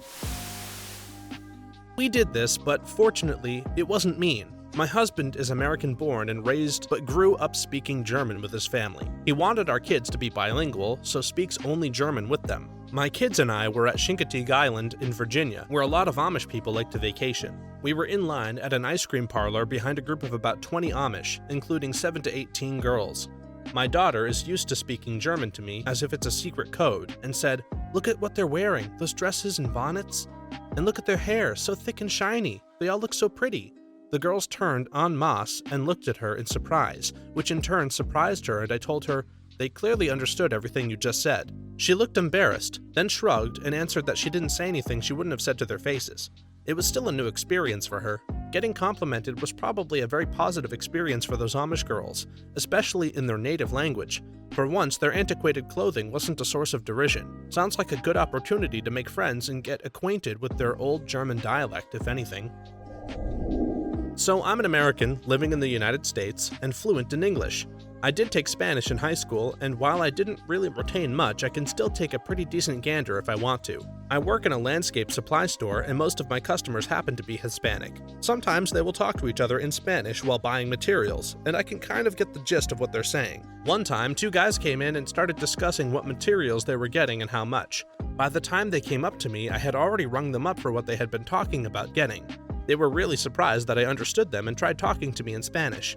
I had to tell them that my Spanish was limited, so they tried teaching me a few new words while they finished their transaction. It was a nice time. I like these types of stories the most. I was on a subway car in Toronto when a French couple were chatting about innocuous crap when the husband starts chatting to his wife about what he wanted to do to her. It's graphic. He's going into detail about moves, holes, and smells. She had a toke in her hand, but unknowingly dropped it. So I saw my chance. I pick up her hat and tell her that she lost it. Both of their faces went white.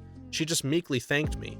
I stood up, got off the subway, and felt a sense of glee at having ruined their evening. French in Toronto?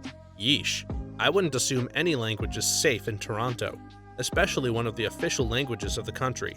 I think they had recently arrived and only assumed that it was a big Anglo city and didn't know that there were many of us who could speak fluent French. 2 English teens on holiday in France started calling people wankers, idiots, and many other interesting words. I asked them to start respecting people, and they turned red. In Prague, I asked a lady something in English, and her English was too poor for her to understand. I cannot speak Russian, but have learned a bit of it in Czech, and is pretty close.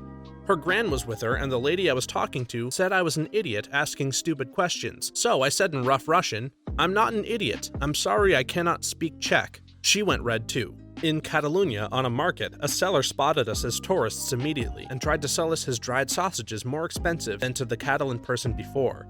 I told him in Catalan that it's not fair to ask us French people to pay more. Reminds me of a Welsh father and daughter visiting Brittany. The innkeeper speaks in Breton about serving the Englishmen crap since they can't tell anyway. And the dad goes, "How dare you call me English?" in Welsh. Buddy had a similar in Poland. The comment was made in Polish along the lines of, "Freaking English wanker," to which my Irish buddy replied in Polish, "Screw you, I'm an Irish wanker, not freaking English." He and the Pole ended up drinking together for the night, as the Pole insisted on buying him at least a couple of drinks. The family owned a business on a beach right outside of a French town. None of us spoke French, but a great friend of mine was French and came to work with us for years. One of the local townspeople came up to order fries to go, while their child walked into the candy/toy store part where my buddy was working. The kid asked for a toy in English, and the parent responded in French, "No, these are bad people. They take jobs from the community and won't hire locals." My buddy interrupted her and said no, that my family was great people and he did not appreciate her telling her kid flat-out lies, all in perfect French. The woman turned beet red and waited outside for her food. My buddy told my dad what happened, and before he got her food ready, he grabbed the stack of tapes that we had from local kids we hired stealing from us and even breaking in overnight.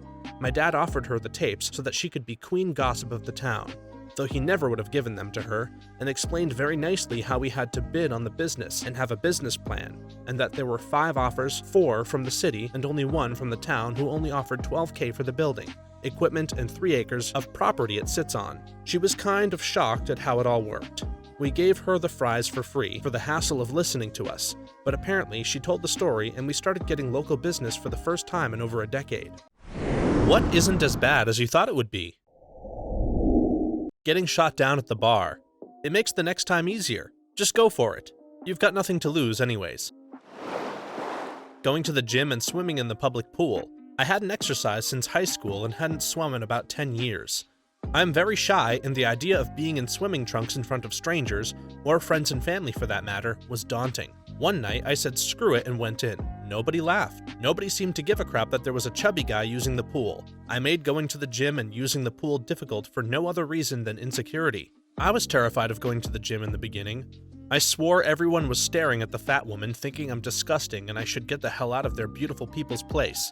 I cried every single time I went for the first few weeks. I ran and hid every time I failed a rep or had to pause and take a break. It's not easy. I very nearly gave up. I kept pushing, and when I didn't want to, my turning point was when one of those beautiful people came up to me and told me I was inspiring them. The flabby chick with another 100 pounds to lose, who was constantly red in the face and could barely walk 2 miles on the treadmill, was inspiring to this extremely fit guy? He said he'd seen me having a rough time. He saw my tears, he saw my sweat, and he saw me fall. But he saw me. I kept coming back. I kept trying to better myself despite all the bullcrap, and if I could do that, then he could get over his case of don't want tos and do it anyway. Now he's a good buddy. I've made a lifelong friendship. I'm one of the beastliest, heaviest lifting ladies in my gym, and now when I fail a rep, I laugh. It's only a failure if you don't keep at it. LASIK eye surgery. I just had it done 2 weeks ago. The process itself scares the crap out of most people, and they assume the procedure is horrifying. It was like a 6-minute procedure and you barely knew what was going on. Now I see perfect 20/20 and have a lifetime guarantee as long as I do yearly checkups. 10 out of 10 would recommend it.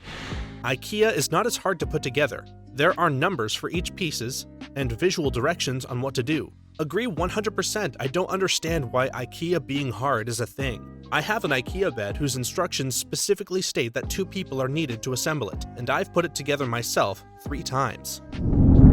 Building a PC.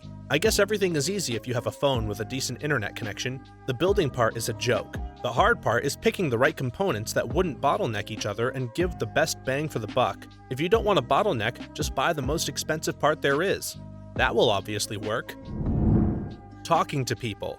I have social anxiety. The other day I went over to a friend's house for the first time in 3 years. My heart was racing. I threw up multiple times beforehand, but I was fine. It all went well. I had fun. Good for you! Being single. Just got out of a long-term relationship. Turning 30 this year. Thought I was going to spend the rest of my life with this girl and was devastated by the loss. I still miss her every day, and it still hurts to think about it, but I've learned to be more optimistic. I have a new job that I actually enjoy, I'm exercising more often, I'm moving into my own place. I'm starting to realize that it's not healthy to define yourself through a relationship. Something I didn't realize I was doing until everything was stripped away. You have to live for yourself and love yourself before you can do that for another person. I'm in the exact same boat, man, especially realizing you were defining yourself through a relationship. Cleaning. It doesn't sound very appealing, but the end result is worth it. It's rewarding and useful, and a clean house is so much nicer. My folks used to use cleaning as a punishment. When I grew up and moved out, and I knew I had to clean, but I always felt that weight on my chest like I was in trouble or did something bad, and I would be very angry while cleaning. It took ages for that feeling to go away. You do not get explosive diarrhea when you eat Taco Bell, or Indian food for that matter. Matar paneer is heaven on the tongue. Turning 40. I'm actually really digging my 40s, almost halfway through. I'm closer to having my crap together than I have ever been. I know who my friends are, how I fit into my own skin, and what I want and what I don't, in a broad sense. Middle age isn't so bad. Just turned 44. My life is nothing like what I pictured when I was 20, but I wouldn't trade it for almost anything. No, I don't own a house or have kids, and I don't make much money, but I live in a cool city with a guy I love, my jobs are interesting, and my mental health issues, which I spent a lot of my 20s and 30s battling, are pretty well sorted out. Plus, people always seem amazed when they find out how old I am, so that helps. Root canal. I'd heard how painful it was for my parents and grandparents who had them when I was growing up. Ended up needing one about 5 years ago. The technology of both the procedure and the painkillers and anesthetic has improved to the point that the only pain I felt was the first couple of Novocaine injections. Went in nervous as heck, but it was not so big of a deal. I think this has a lot to do with how much you wait to go to the dentist. I broke a tooth. I don't remember how to say big behind tooth, haha, and waited like 9 months because I didn't know it was a big deal. So when I finally went, it was infected. Anesthesia didn't work, so it hurt so much. I told the dentist to stop. The pain was a new level of pain. Never had I ever felt a pain so bad. I had to take antibiotics for 1 week before I could get the treatment done, and it didn't hurt. But I spoke with some older cousins and they told me they got the treatment done without the antibiotics, so they had to go through all the pain. I think you're looking for molar, but I'm gonna use big behind tooth from now on. Having a vasectomy. Both procedure and recovery were nowhere near as bad as I had heard. The worst part was getting headbutted in the nuts by my 2-year-old the next day. They were just reminding you why the pain was worth it. Too little too late. Asking a guy out.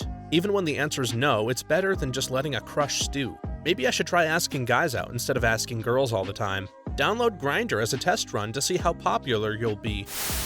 Filing taxes. They aren't that difficult. Just follow the rules. They really aren't difficult, especially with so many online programs helping you out these days. But unfortunately, that's only the first layer.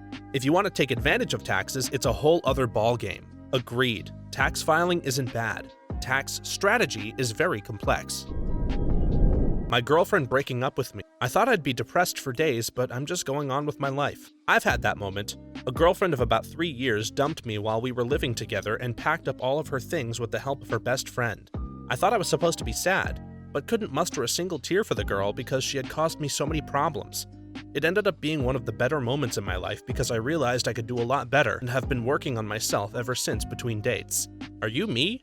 Same thing happened. Been moving on ever since. So much happier without her weighing me down. Talking to your crush. They could actually enjoy your company if you do it the right way. It's not even that I can't talk to pretty girls, I do it all the time, but the second I get a crush on someone, I cannot say anything and crumble around them. I just avoid crushes. Dude, that's because you are treating crushes like a different kind of being from normal girls, which they really aren't. You don't understand them, and they are unknown to you. Or that is how your brain is categorizing them. It's all about exploration and research. Think of it like the first time you stumble upon a snake. Just poke it with a stick. In this case, that could be maintaining eye contact and smiling when passing said crush in a hallway, and if you feel confident or need to get her attention, say hello, for example. From there, you keep testing the waters and building up confidence. Just keep breathing and you'll be fine. Don't avoid them or you'll never master interacting with them. It's all about baby steps. Motherhood seemed like a prison sentence of constant exhaustion and chores with absolutely no time for me. I'm having a blast with this little human I grew. Marriage has never been better. My husband and I got this crap down. I feel like I unlocked a hidden bonus stage in life. Sushi.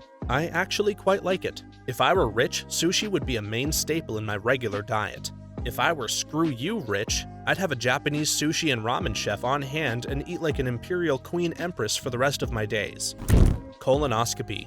People made jokes about it and it sounds crazy and uncomfortable to have a tube with a camera going up several feet up your ass, but the reality is that you get great IV drugs that knock you out and you wake up half an hour later or so and never experienced any of the actual procedure. The only part about the procedure that is unpleasant is not being allowed to eat the day before and having to take medicine. Drink the day before that makes you crap your brains out until you're literally pooping out water. Which is a bizarre experience. And the whole thing could save your life when they find cancer growing silently in your intestines. Several times I've seen someone online say, I'd rather get a colonoscopy than blah blah blah. There was nothing to it. When they asked me to count down from 10 to 0, I said 10, 9, 8, 7, boom, I was out. Woke up feeling really, really good. I remember telling the cute nurse that was wheeling me back to my post-procedure room that she could go ahead and throw a gallon of that stuff they gave me on my tab to take home with me. She was cracking up. I even had 2 polyps cut out during the procedure and felt no discomfort afterwards.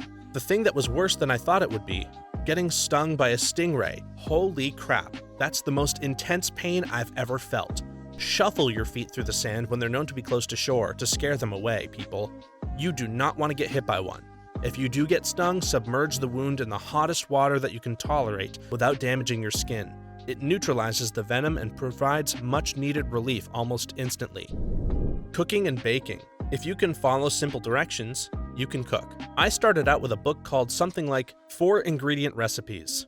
It's incredibly satisfying to move into more complex recipes, and then eventually things click, and you can make your own recipes by going into a store and just wandering the aisles looking for ideas because you understand how flavors work together. Giving up soda.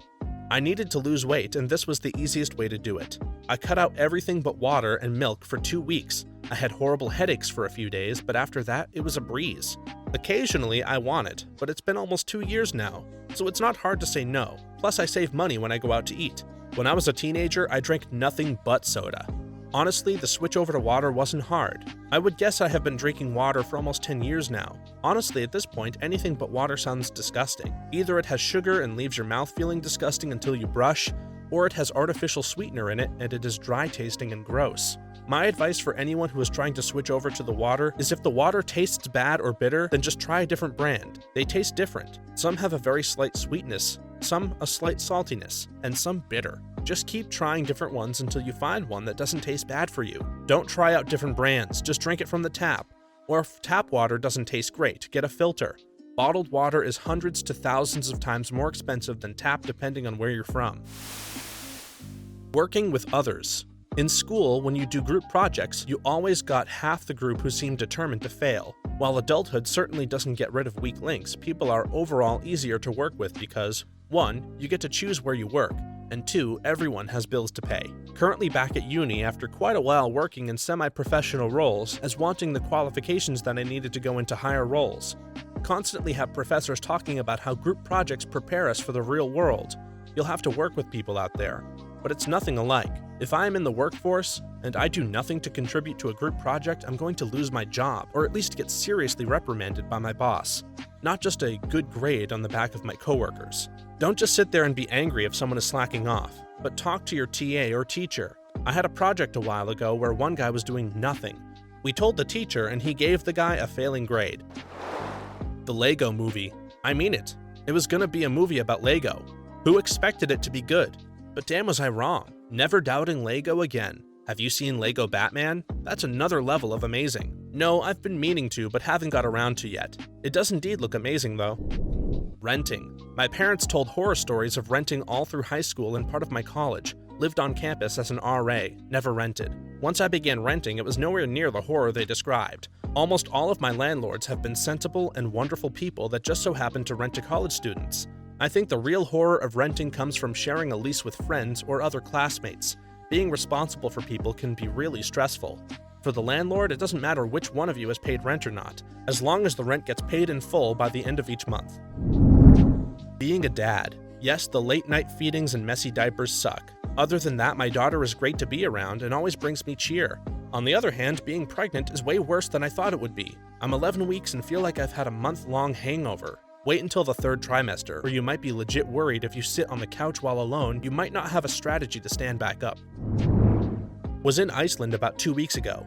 Everyone told me I had to try the fermented/rotten Greenland shark, which some people consider a delicacy. Turns out a Dutch woman in my hostel had some and offered me a taste. The smell was pretty bad. The taste isn't really all that bad, and I don't even really like seafood. So I'd say that fermented/rotted shark is not as bad as you think, if you get the chance to be adventurous and give it a try. Driving. This week my boss offered to take me out driving. I'm 25 and I have this crazy fear of driving. Earlier this week I watched a movie called Learning How to Drive. The woman in the movie just pulled out and drove. So the day my boss offered, I just accepted her offer. I did the same thing as the woman did in the movie. I just sucked it up and drove. The lesson lasted about an hour. It wasn't that bad at all, and I wasn't scared. I want to do it again. I'm 20 and haven't gotten my license yet. Everyone else around me started driving at 14 to 15. I've had pretty bad anxiety about it. I recently started driving a little bit, and it really is nice. You really do just reach a point where you gotta suck it up and drive. I tell myself not to panic about anything so I won't mess up. I feel better knowing I ain't the only one out there that has a fear of driving. Definitely giving birth. Had vaguely uncomfortable contractions right up to 9.5 centimeters, 20 minutes of pain after they broke my water. And then my son was out and on my chest. I felt like a badass. Glad to hear it. I'm at T- any day now. Congratulations! My wife was a week late, and the worst part about the birth was waiting for it to happen. You do so much to prepare yourself physically, emotionally, and intellectually. And then the due date passes without any fanfare, and you're left feeling kind of listless until the moment actually arrives. At least that was our experience. The birth itself was no picnic, but we had lots of support, knew what was supposed to happen, and in the end, you are left with the best reward ever. Plus, she doesn't really even remember much about the act of labor anyway, even with no drugs/epidural. Making exercise a habit. I've been living in India for about 4 months, and when I got here, I took up yoga 5 days a week, 2 hours a day. I get a fair amount of respect from my friends for getting up and going, but I literally have nothing else to do and nowhere else to go, except a few errands once a week, like taking my laundry to the laundry lady, refilling my phone plan, or buying bug spray. It gives me a structure to my days/weeks, which I'm happy about. Why and how did you move to India to do literally nothing? I wasn't aware that was even an option available in life. I saved money and leased my apartment to someone and took off. Officially, I'm a tourist, but I've been living in a bamboo and banana leaf hut on the beach, and I keep my expenses low in a country that's already cheap. My primary goal was to get healthier, body and mind, and lose weight, and I've done that.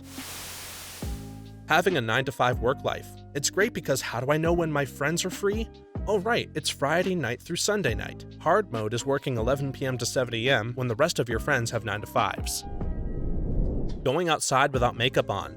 After my cystic acne flared up at the beginning of my freshman year in college, which left me with lots of scarring, I grew insecure with my face and relied on makeup to cover it daily.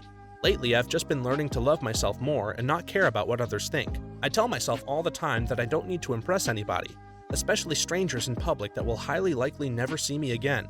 After going out a few times without makeup on, saving so much time getting ready to go out, I've realized that no one cares. People just focus on themselves as much as you focus on yourself when out in public. Changing my diet to lose weight and not be overweight anymore. I was hungry a few times a day for about 2 to 3 weeks.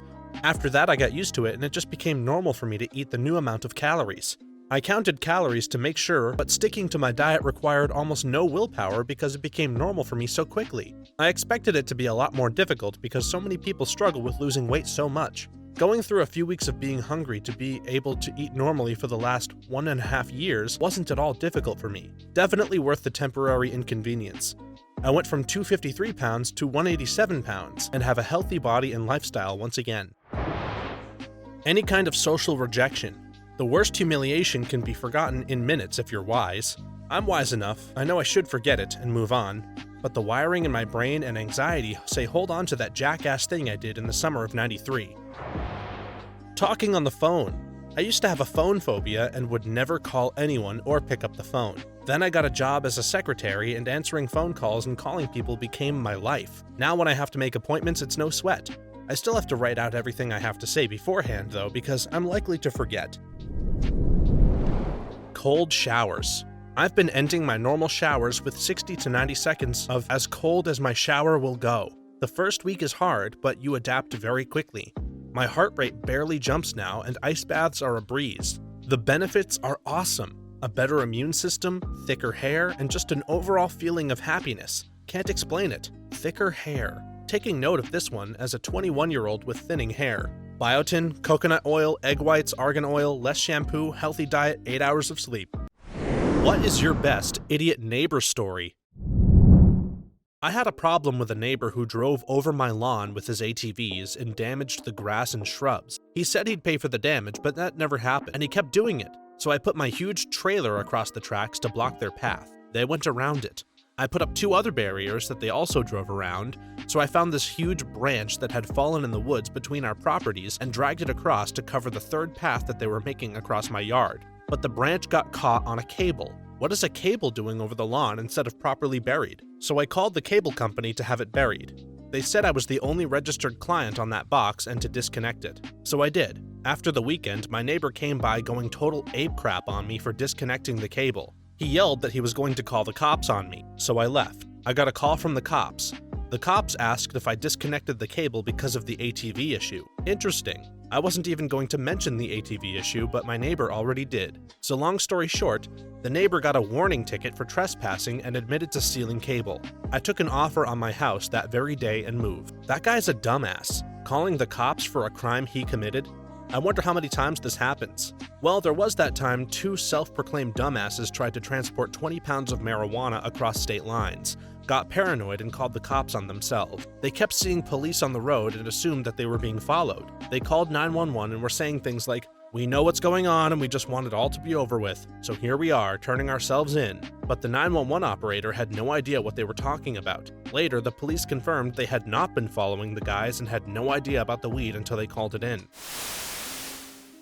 My dad had a neighbor when he was young who played his radio loudly all day, even when he wasn't home or was gone on vacation. Every time he left the house and his radio was still on, my dad would go and trip the circuit breaker to his condo. One day, he sees my dad, who was an electrical engineer, and asked him why his breaker kept tripping. Was it faulty wiring? No. My dad explained the loud radio was probably just putting too much strain on the circuit when left on all the time. My dad suggested he should try turning it down or off when he wasn't home, and see if that fixed it. So the man tried it, and surprise, surprise, the circuit breaker stopped tripping. He was very thankful to my dad for helping him with that annoying electrical issue. Genius. But like, someone has tried explaining electricity to me and I really don't know. I'm just too stupid. But how could someone be that dumb?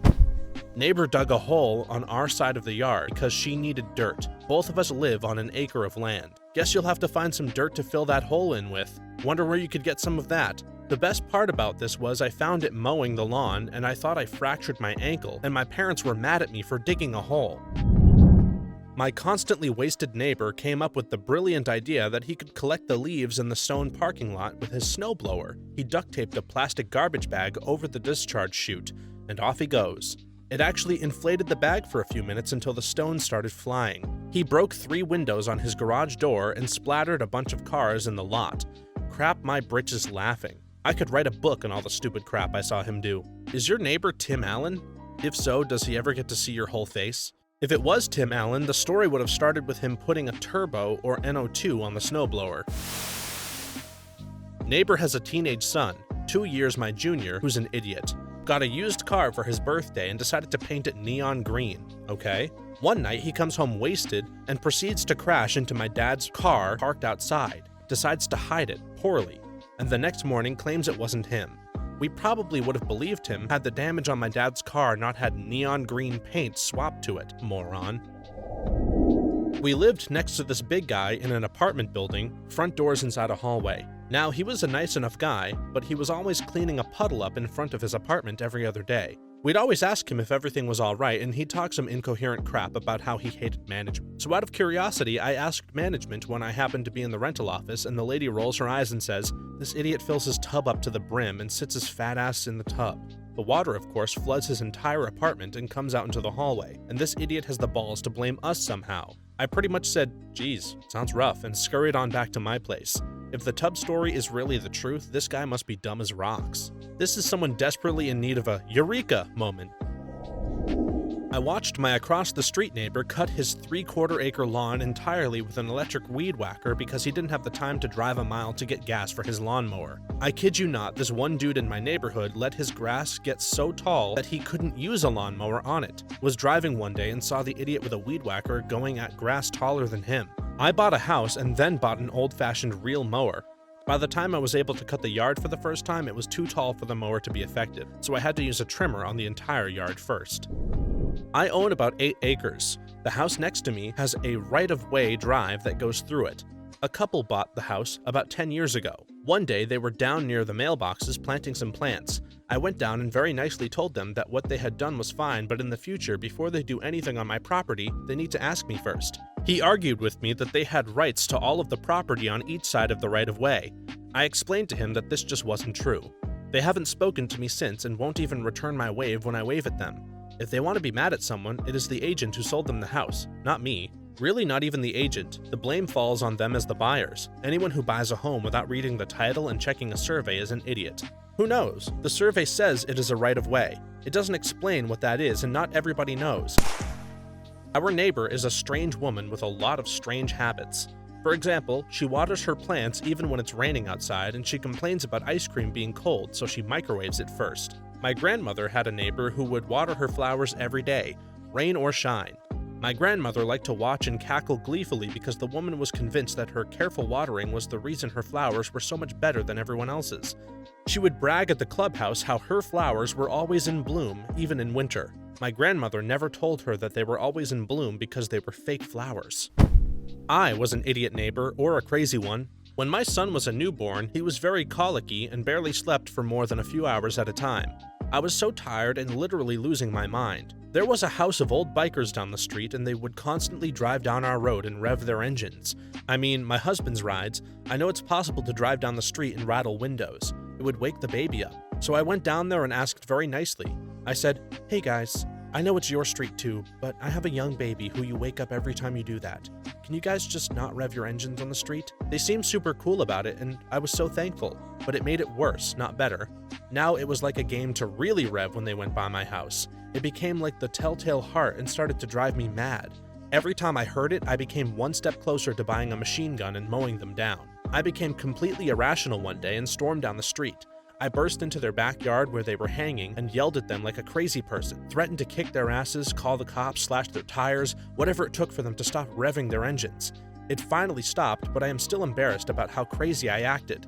Sleep deprivation is a hell of a drug. A little while after my daughter was born, my next-door neighbor, a nice older lady with a whole bunch of kids and grandkids, offered to babysit my daughter for a little while. Turns out she heard me pleading with my daughter to just shut up once in a while at 3:30 in the morning one day.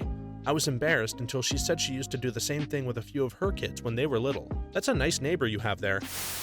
Our neighbors have a second kitchen in the basement that they use for everything, so the actual kitchen won't look used or dirty. That's actually genius. I need a whole other house as a show house for visitors, one without all of the kids' toys in it. This used to be a thing mostly in Italian families that did a lot of cooking. Not so much anymore. The upstairs kitchen was for gathering or visiting. If your family member had a downstairs kitchen, you knew you could pretty much stop in whenever and there would be food to eat. A neighbor messed up when building a home and put his entire home well within my property. A large piece of land with two huge clearings connected to two roads, but separated by a large isthmus of trees. I didn't notice because I had taken an 8-month vacation right after he started building. Huge property. I didn't go around and inspect it often, so I got a real estate lawyer and surveyors to confirm it was my property. I was going to sell him that clearing for a good price until I went to talk to him, and he was the biggest asshole I had ever met. He essentially told me that he is going to sue me for leading him on, despite the fact that I did not know him, nor have I met him before that day. His wife flipped me and my girlfriend off as we were pulling out of their driveway. 4 months later, I file a lawsuit saying that he must destroy the property or turn it over to me immediately. It would have cost him more to demolish it and return the site to its original condition, so he signed the house over to me. He was still out for construction costs. I was living in a single wide with my girlfriend. Then I had a brand new 2,600 square foot house with all the hookups for water, electric, and cable for free. Got the land for next to nothing and sold it for almost 50 times the value. I feel like this is better than winning the lottery. It was. He thought that a line on the survey map was a road and didn't realize that it was my property line. I think he did eventually get the money back because the builders were sued. I live on a 50-plus acre New England farm. About 2/3 of it is wooded. After I'd been here for about a year, I was walking the boundary stone wall, about 10 feet on my side of the land. From a neighbor's yard, I hear a bellowing voice, "You'd better not be on my land." I replied, "I'm not. I'm on my own land." He yells back from somewhere in the trees on his side, "Just so you know, never step foot on my land." Me, "Okay, we've got a deal, and you stay off mine, okay?" I hear a grunt. Then I ask, "By the way, is this your deer hunting tree stand on my side of the wall?" At which point he exploded. "That stand has been there for 10 years. My extended family owned about 400 acres, different plots, along one stretch of road. We would constantly find very elaborate deer stands set up in strategic locations. No one had permission to hunt on any of these properties. Every summer, the kids were tasked with finding them and ripping them down. We were 11 to 12 and loved being in the woods, so the benefit of adult-approved destruction was an easy sell. We have a grandma next door who is raising her 3 grandchildren. They are complete teenage idiots. They got in trouble for stealing from our neighbors. The kids would offer to cut their grass and ask to use their bathroom when they were done. Then they would steal medication from the bathroom. It was extremely obvious who stole the medication. They pulled this scam up and down the block. Wasn't too hard to put it together. I feel bad for everyone in this situation. Those kids are dumb as heck, but if my parents hadn't been around to beat my ass when I did dumb crap, I would probably have a pretty significant criminal record. And it sucks for the grandma who probably has a hard time handling 3 grandchildren who obviously had a crappy childhood. Otherwise, they'd probably still be with their parents. I mean, it blows you and your neighbors have to deal with that, but in that situation, everyone loses. I agree. They needed some serious guidance. I felt bad for the grandma for the longest time, but then I realized she was letting them get away with that stuff. She would see her teen grandkids smoking pot and not do anything about it. The kids seemed to have free reign over everything. She just gives them food and a place to stay. When I was a kid, we had this guy living next door who seemed like a nice guy. This is in the mid-90s and he had a neon business, so he was doing pretty well for himself. Then he got together with a crackhead and his house slowly started going to crap, literally. At one point, his septic system went up, and since they were smoking every dime he made, he decided that he was just going to make a cesspit. We live on the East Coast in the mid-Atlantic, and it gets hot and humid come July. Thanks to this guy, our entire neighborhood smelled like a spada-pot at the Midsummer Festival for about 3 months. Fast forward to January, nice and snowy, we come home to our house being broken into. The computer is gone, the TV is gone, and a bunch of movies and meds are gone. Cops show up and they start dusting and looking around. They go outside and lo and behold, there are tracks going from our side door back to the neighbor's house.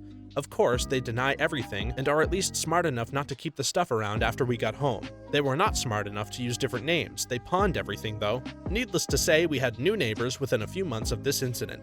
This reminds me of some crap neighbors I had when I lived in Washington. They would steal my firewood during winter. I had a lot, so I didn't mind too much. When I saw them outside, I just asked them not to go back and take it. Just give me a ring and I'd be happy to bring some over. Cue them going off on me, calling them thieves. I'm an asshole, etc. Next snowfall, there was firewood missing, tracks from their back door to my woodpile and back to their house. Got the cops to deal with it and a trespass warning. They stopped talking to me after that. When I lived with my parents, we had a knock at the door one day from our neighbors across the road. They told us a story that resulted in their car getting stolen the night before. Apparently, the wife had seen a strange-looking man wandering around the street late at night. He had apparently been looking into car windows, which were parked on driveways, including our cars. The next morning, their BMW was gone, including the keys, which were hanging by the front door of their house. They assumed the strange man looking in car windows had somehow fished the keys from the house via the letterbox. The whole thing sounded very strange. To not call the police when a man is literally peering through car windows on people's driveways was strange enough. Months later, the neighbors got a divorce and sold their house.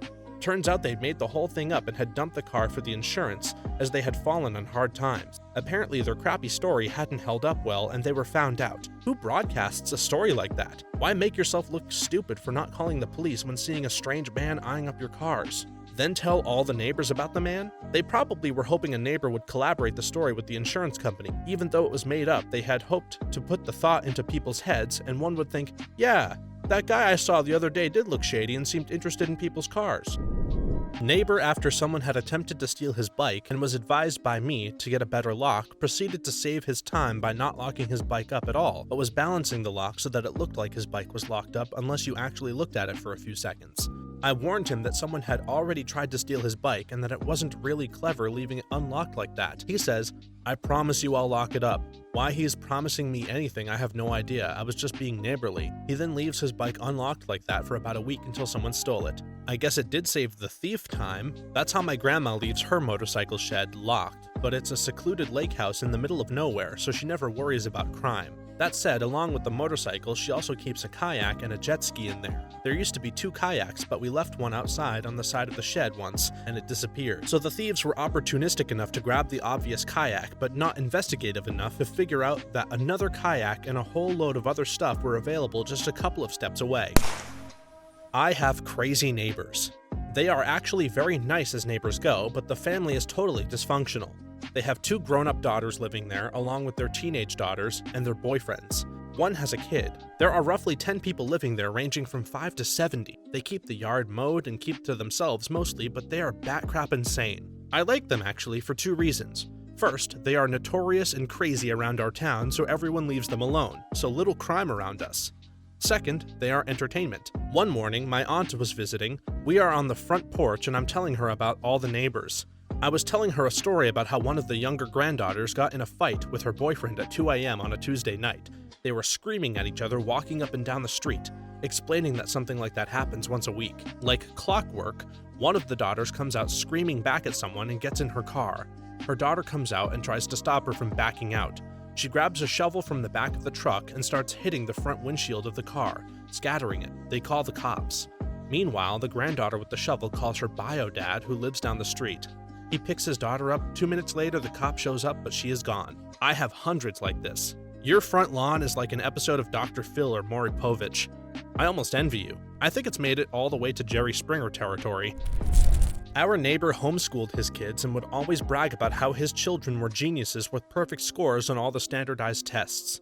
Sure, they got 1600 out of 1600 on the SAT, but he would never let them play with us unwashed masses. 20 years later, his kids are still living at home and all of them lack the social skills to make connections and get a job. Book smarts will only get you so far. That's sad if someone focuses on achievement this much. It's not sad to focus on achievement that much. It's sad to focus on achievement that much and then fail to achieve anything. Their strategy was bad. My parents' house is on top of a hill, and our backyard had an awesome downhill for sledding. The hill had like 2 or 3 big trees on it, but otherwise it was clear. We moved in when I was 2 to 3. At the bottom of the hill was this flat space with a bunch of dead trees and rocks. Every day for about 10 years, my dad moved the dead trees into the nearby woods and tossed every rock he could find over there. By the time we were old enough to sled, we could do so safely, and the place was a great area to sled. This particular chunk of land was unallocated and part of no plot. Strictly speaking, given local laws, my father caring for the unallocated land for 10 years with proof, that land got absorbed into our plot and ownership. Well, at some point, halfway through, the neighbor at the bottom of the hill builds this huge ugly metal fence enclosing his part, which was his yard and a third of the cleared area. That was annoying, but whatever. Well, he yelled at us anytime we played in the other spot or sled down the hill. He was a former police officer and he had 2 dogs that were retired police dogs. Why were these dogs retired? They were considered overly violent. How do we know this? Because he likes to brag about it. His reasoning for why we shouldn't play there was because it would drive his overly violent dogs nuts. We ignored him and kept playing. Well, one summer, to discourage us from sledding in the winter, he planted a wall of trees along the bottom of our hill. These were all maybe 6 to 8 feet tall with trunks an inch or 2 wide. We just shrugged and kept sledding, killing the trees in our way. A bit of a peen move on our part perhaps, but amusingly enough, it turns out the spot he planted the trees was actually part of our plot. It wasn't the unallocated spot. So when he threatened to sue, my dad, a lawyer, just laughed and pointed it out. The guy basically gave up after that point, except that whenever he saw us playing back there, he let the dogs out into the yard. So we'd be playing soccer or whatever. Meanwhile, these dogs were constantly sticking their snouts through the fence, growling and snapping at us. I love dogs. My family has 2 of them, but these 2 dogs were honestly everything I'd imagine someone thinks of when they call dogs vicious animals. There was a big hubbub in the neighborhood twice when the dogs bit people and attacked other dogs during the guy's walk. He paid their medical bills but suffered no other issues and was able to keep the dogs. He got special dispensation from the local police department. It was also during this period of time, incidentally, that his own daughter had to get 10 stitches on her arm because one of the dogs went full-on takedown mode on her in their home. It's a shame his poor ownership probably ruined the training they had. It was later found that he was bipolar. Once he got on meds for that, he became an actually very likable guy that started making, frankly, sane decisions. Back in high school, one of our neighbors moved away and their house was sold to this older woman and her grown sons. She was a strange one. She cut down every tree on her property because of the bad spirits in them. The sons seemed to be popular, having people drop by at all hours. All was relatively quiet until one day, while I was home alone, there was a knock on the door. 2 gentlemen in very nice black suits and dark ties then identified themselves as FBI and asked me if we were ever approached by a crazy lady or her sons to buy anything. I basically replied with, "They are crazy and we don't talk to them, they don't talk to us. They hand me their business card and then proceed on to the next house." I look out the window and see 5 blue Ford Tauruses, 3 red Ford Astro vans, and 1 Viacom truck that was being loaded with box after box from the neighbor's garage.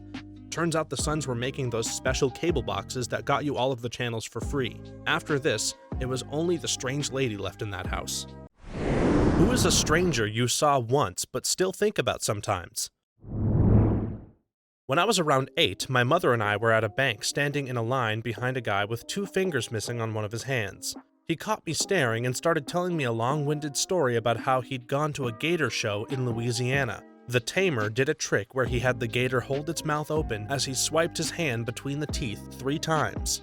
He then offered a cash reward to anyone in the audience who could repeat the trick, and the man telling me the story had volunteered. He went up to the gator and had it open its mouth. He swiped his hand through and nothing happened. He swiped his hand through again and nothing happened. He swiped his hand through a final time and nothing happened. The man then told me to always make sure a lawnmower is off before I try to unjam it.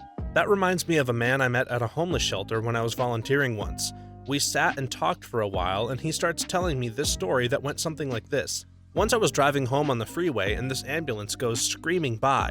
They drove too fast around a curve and the back doors swing open and out comes this body on a stretcher and a bunch of other stuff. So they pull over, put the stretcher back in, and drive off. I had pulled over at that point and noticed that they had left a box that fell out. I looked inside it and it was a cooler with a human toe in it. I was horrified. Who do you think I called? By this point, I'm horrified because he sounds completely serious, so I just shake my head. And he goes, "A tow truck!" I will always remember that guy. He was funny and so nice. An insanely old lady walking down the road. Her back was so crooked it looked like she was bent 90 degrees at the waist. She stopped next to a park, pulled out a carton of eggs, and started throwing them at the pigeons. I feel that it was an essential formative experience for me. A random girl I sat next to on the subway. We both read our books the whole ride. At her stop, she said, "It was really nice riding with you," and left. We hadn't spoken or made eye contact the whole time. You fool, she was the one! Ain't gonna lie, the thought has crossed my mind. When I was 9 years old, I went to Walmart with my dad. We were standing in line at the checkout and a couple of pennies fall out of the coat pocket of the guy in front of us. I remember that he was an elderly black guy because I grew up in rural New England and didn't know many people of color. So I reached down and picked them up because I'm a little kid who thinks 3 pennies is a significant loss, and I'm really nervous because I don't like talking to strangers. But I got his attention and said, "Sir, you dropped this." And I gave him the pennies back. And he said, "Oh, thank you. But you know what? I also dropped this and this." And he literally starts taking handfuls of change out of his coat pockets. For he leaves this huge pile of coins on the conveyor belt, and he gives the whole thing to me. I've never broken my childhood piggy bank, but let me tell you, something like half of the coins in there were from that one guy. I have no idea who he was or why he decided to give me all the change in his pockets, but it felt like one of those fairy tales where the good witch disguises herself as an old person who needs help to secretly test people's characters and reward good deeds. That reminds me of the older couple that my daughter charmed while we were waiting in line. They asked me if they could give her $1 for being a good girl, and I said, "Oh no, you don't have to do that." And the lady said, "I know I don't, but I want to." I thought it was such a sweet gesture, and it really made our day. 2 weeks before Christmas, I'm at Target with my 4-year-old son. We're in the toy aisle, and he finds a large, expensive remote control helicopter that he likes. As it's 2 weeks before Christmas, no way am I buying this, so I tell him no and to put it back, which he does. There's an old man watching us in the aisle, and right after my son put the helicopter back, the man picked it up and was looking at it. We finished our shopping and were at the checkout when the old man gets behind us in line. The only thing he's buying is the helicopter. I assumed he saw how much my son liked it and decided to get it for one of his grandkids or something. As we were leaving the store, the old man catches up with us and tells my son that he was very proud of him for not complaining when I told him to put the toy back, and proceeds to give my son the helicopter. I tried to refuse, to say I couldn't accept such an expensive gesture. It was $100, but the man insisted. He had such a smile on his face. I had to relent, but he made sure that my son understood why he was doing this. To this day, my son calls it his good boy copter, because he got it for being a good boy. In addition, my son is prouder about telling people why he got it than he is showing it off. I often wonder if that man has any clue what a huge impact that had on me and my son. It was wonderful. Was walking in Times Square about 15 years ago, and a creepy guy was walking next to me for a long time, saying super inappropriate things. Out of nowhere, an older man came up to me and was like, "Susan, don't walk so fast. Mom and I didn't know where you went." That man saved me and walked me to work. I think about him often. I'm afraid I'd be the idiot who doesn't play along if this ever happened to me. I just remember he got close enough to ask where I was going, and then asked if I would like it if he would walk with me to my destination. I said yes, really shaken up. I was eating at a restaurant seated at a window that looked out onto the main street. I saw an old man walk by after getting off his phone. His hands slowly started covering his mouth, breaking down into tears. He'd obviously heard some bad news. I still think of him and the situation he found himself in. This man in a Red Sox hat that I met on a connecting flight from Pittsburgh to California. We both forgot our neck pillows and decided to go with each other to buy some because a kiosk had a buy one get one 50% off sale. He ended up paying for mine too. I think about him every time I board a flight with that neck pillow. A woman and I waiting in line at a Walgreens bathroom during the Boulder, a big-ass race in my town, had made a pact to split the cost of a box of tampons. She was like my bestie for those 5 minutes, and that was that. I don't think about her every time I use a tampon though, to be honest. That'd be weird. The older gentleman knocked on my door one day and asked if he could possibly come inside and revisit the home in which he had lived for over 55 years ago. It was a pleasure to show him around and to hear his recollection of things that had happened within those walls many years ago, some of which were eye-openers. I never saw him again because he was visiting from the other coast where he now lives.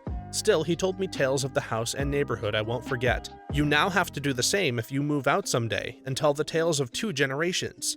Soon it will become the house's curse. I was probably about 8 and in this daycare section of some church when I hit my knee on something and said, "Ow," because it hurt. And this guy with a mop just stops in the middle of the hallway and stares me dead in the eyes and says in this sadistic Donald Duck voice, "Oh, did you get a boo-boo?" and walks away. It was probably one of the most unsettling things I've experienced. That actually sounds terrifying to me, especially for an 8-year-old. I work at a library and a few months ago we were closing up and the supervisor found a man who had no legs in a wheelchair that had fallen asleep in the stacks. She politely woke him up and told him that we were closing in a few minutes and asked if we could call someone for him. He said he didn't have anyone and he basically refused to leave. This was in the middle of winter in Iowa, so the supervisor feels terrible about throwing him out and calls our director and the police to help him find a place to stay. The director shows up and tells the man that we have closed and that the police are on their way, at which point he decides that now he would like to leave. He leaves and wheels himself across the parking lot and out of sight, and of course, then the police show up. Apparently, this guy is basically a missing person and his family has been looking for him for months. The cop circles the neighborhood looking for him, but he was gone and never came back to the library. I just hope that he's okay.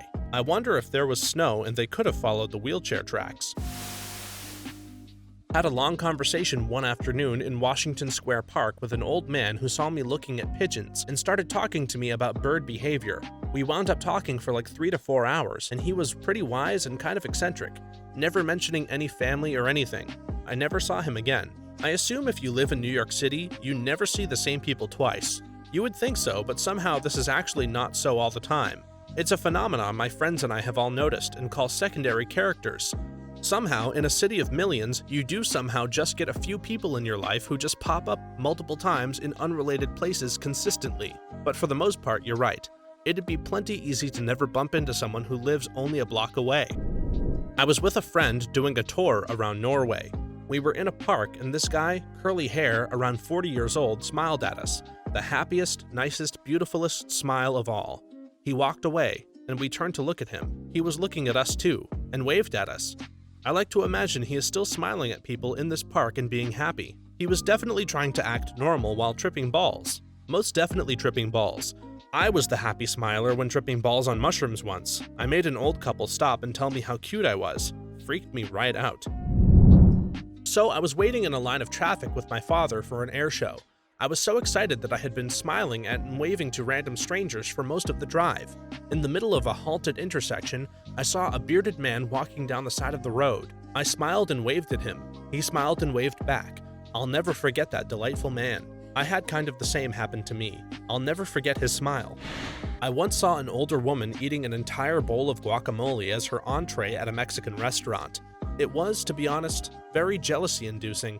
It was probably me.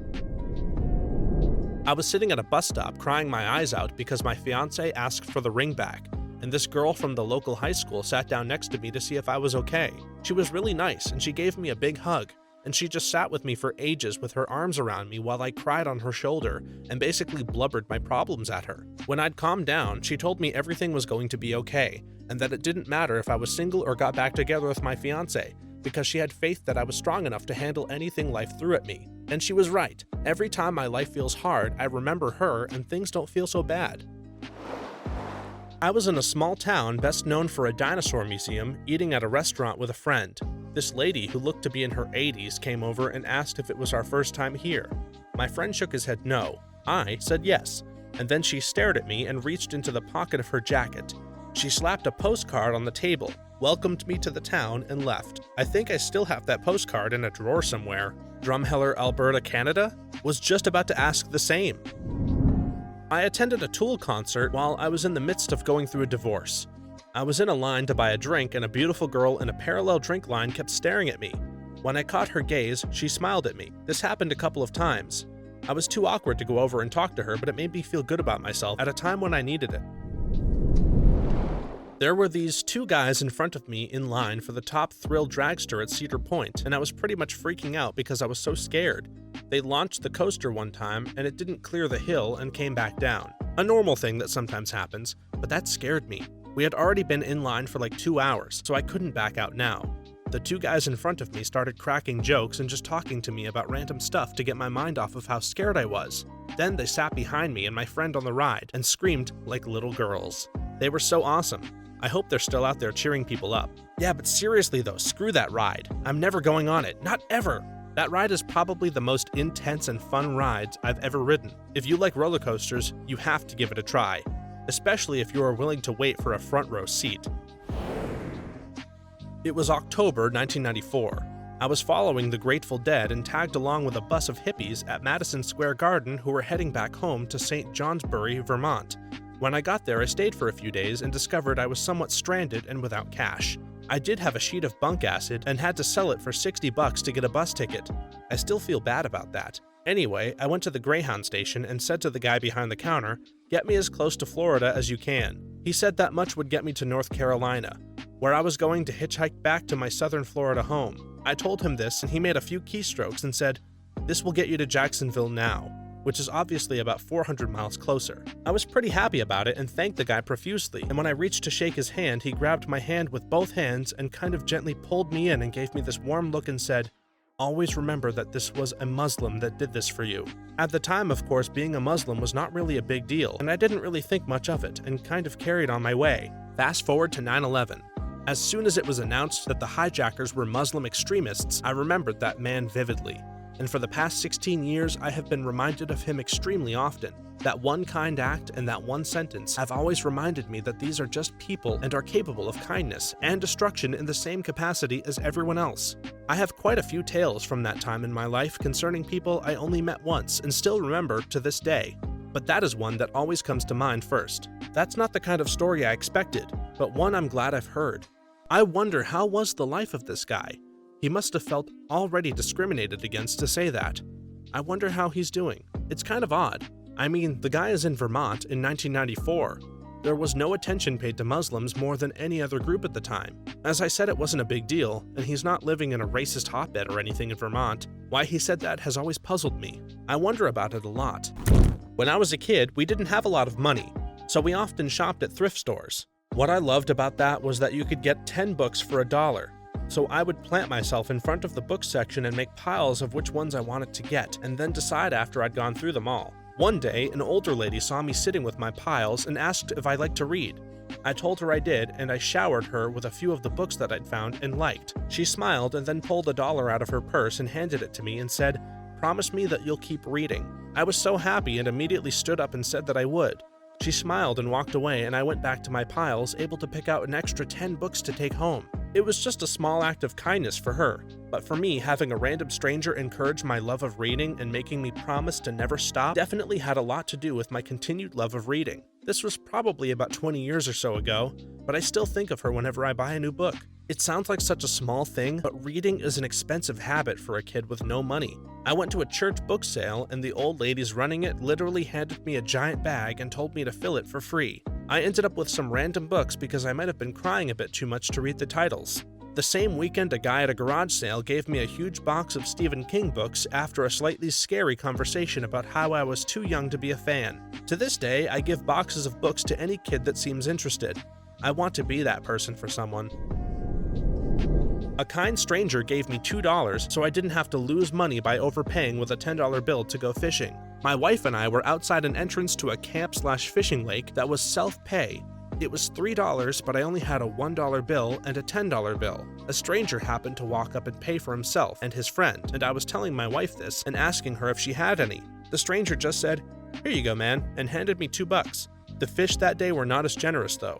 Not a single fish was caught.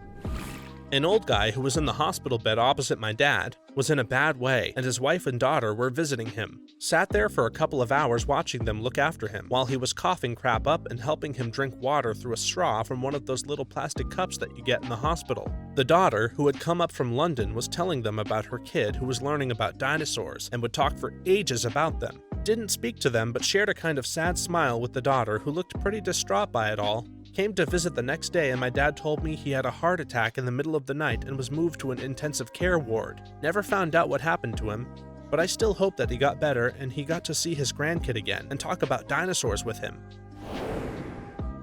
I was at a large coffee shop waiting for a friend a few years ago, visibly upset after locking my keys in my car right before getting frustrating news from my doctor. A guy was studying a few tables over, walked over with a folded piece of paper and passed it to me. Written on it was, "Whatever it is, don't worry. Life has a way of sorting itself out," and walked away and left me to it. He later came back with a napkin because my mascara was running and offered to call AMA for me. Stand-up guy. Should have at least asked his name. So thanks, cute coffee shop guy with the star tattoos on your arm. You still cross my mind every now and then.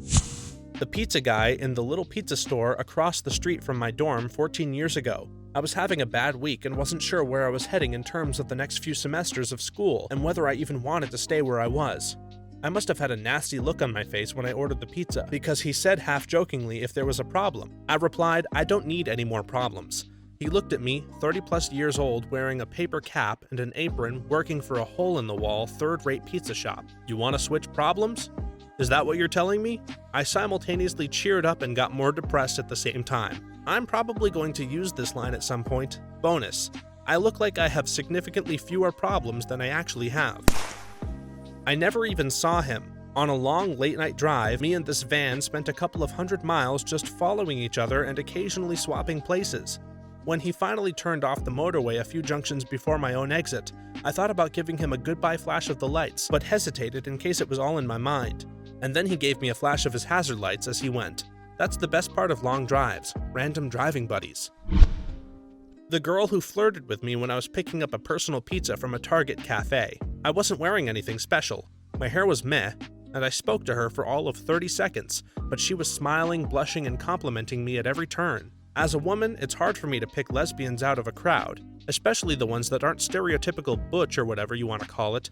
I never expect to see one in the wild, as it were, but that day I'm pretty sure I did, and I immediately not regretted at least getting her phone number to be friends. I'm a dummy. Australian here. We have Targets, which we pronounce Target. But what's a personal pizza? All pizzas are personal pizzas. In the fall of 2001, I sat across from a girl on the bus. She was college-aged like me, beautiful and exactly my type, and was reading The Lord of the Rings, my favorite book, whose film adaptation was due in theaters later that fall. She was like a unicorn. I ran through a variety of self-defeating scenarios in my head and ended up never talking to her. I think about her every so often. Next time it happens, don't hesitate. Even if she's not interested, I think she would have liked to be called a unicorn. When I got my first positive pregnancy test, I went to the store to get a onesie to surprise my husband. There was a booth wrapping presents for donations, and the lady that wrapped the onesie for me was the first person I ever told that I was pregnant. She cried happy tears for me. I wish I knew who she was so that I could tell her how my husband reacted. Thanks for watching until the end. If you have a similar story to these that you want to share with us, please leave it in the comments below. If you enjoyed this video, please leave us a like and subscribe. For more videos like this one right now, please stop by our channel. Thanks again, and see you next time.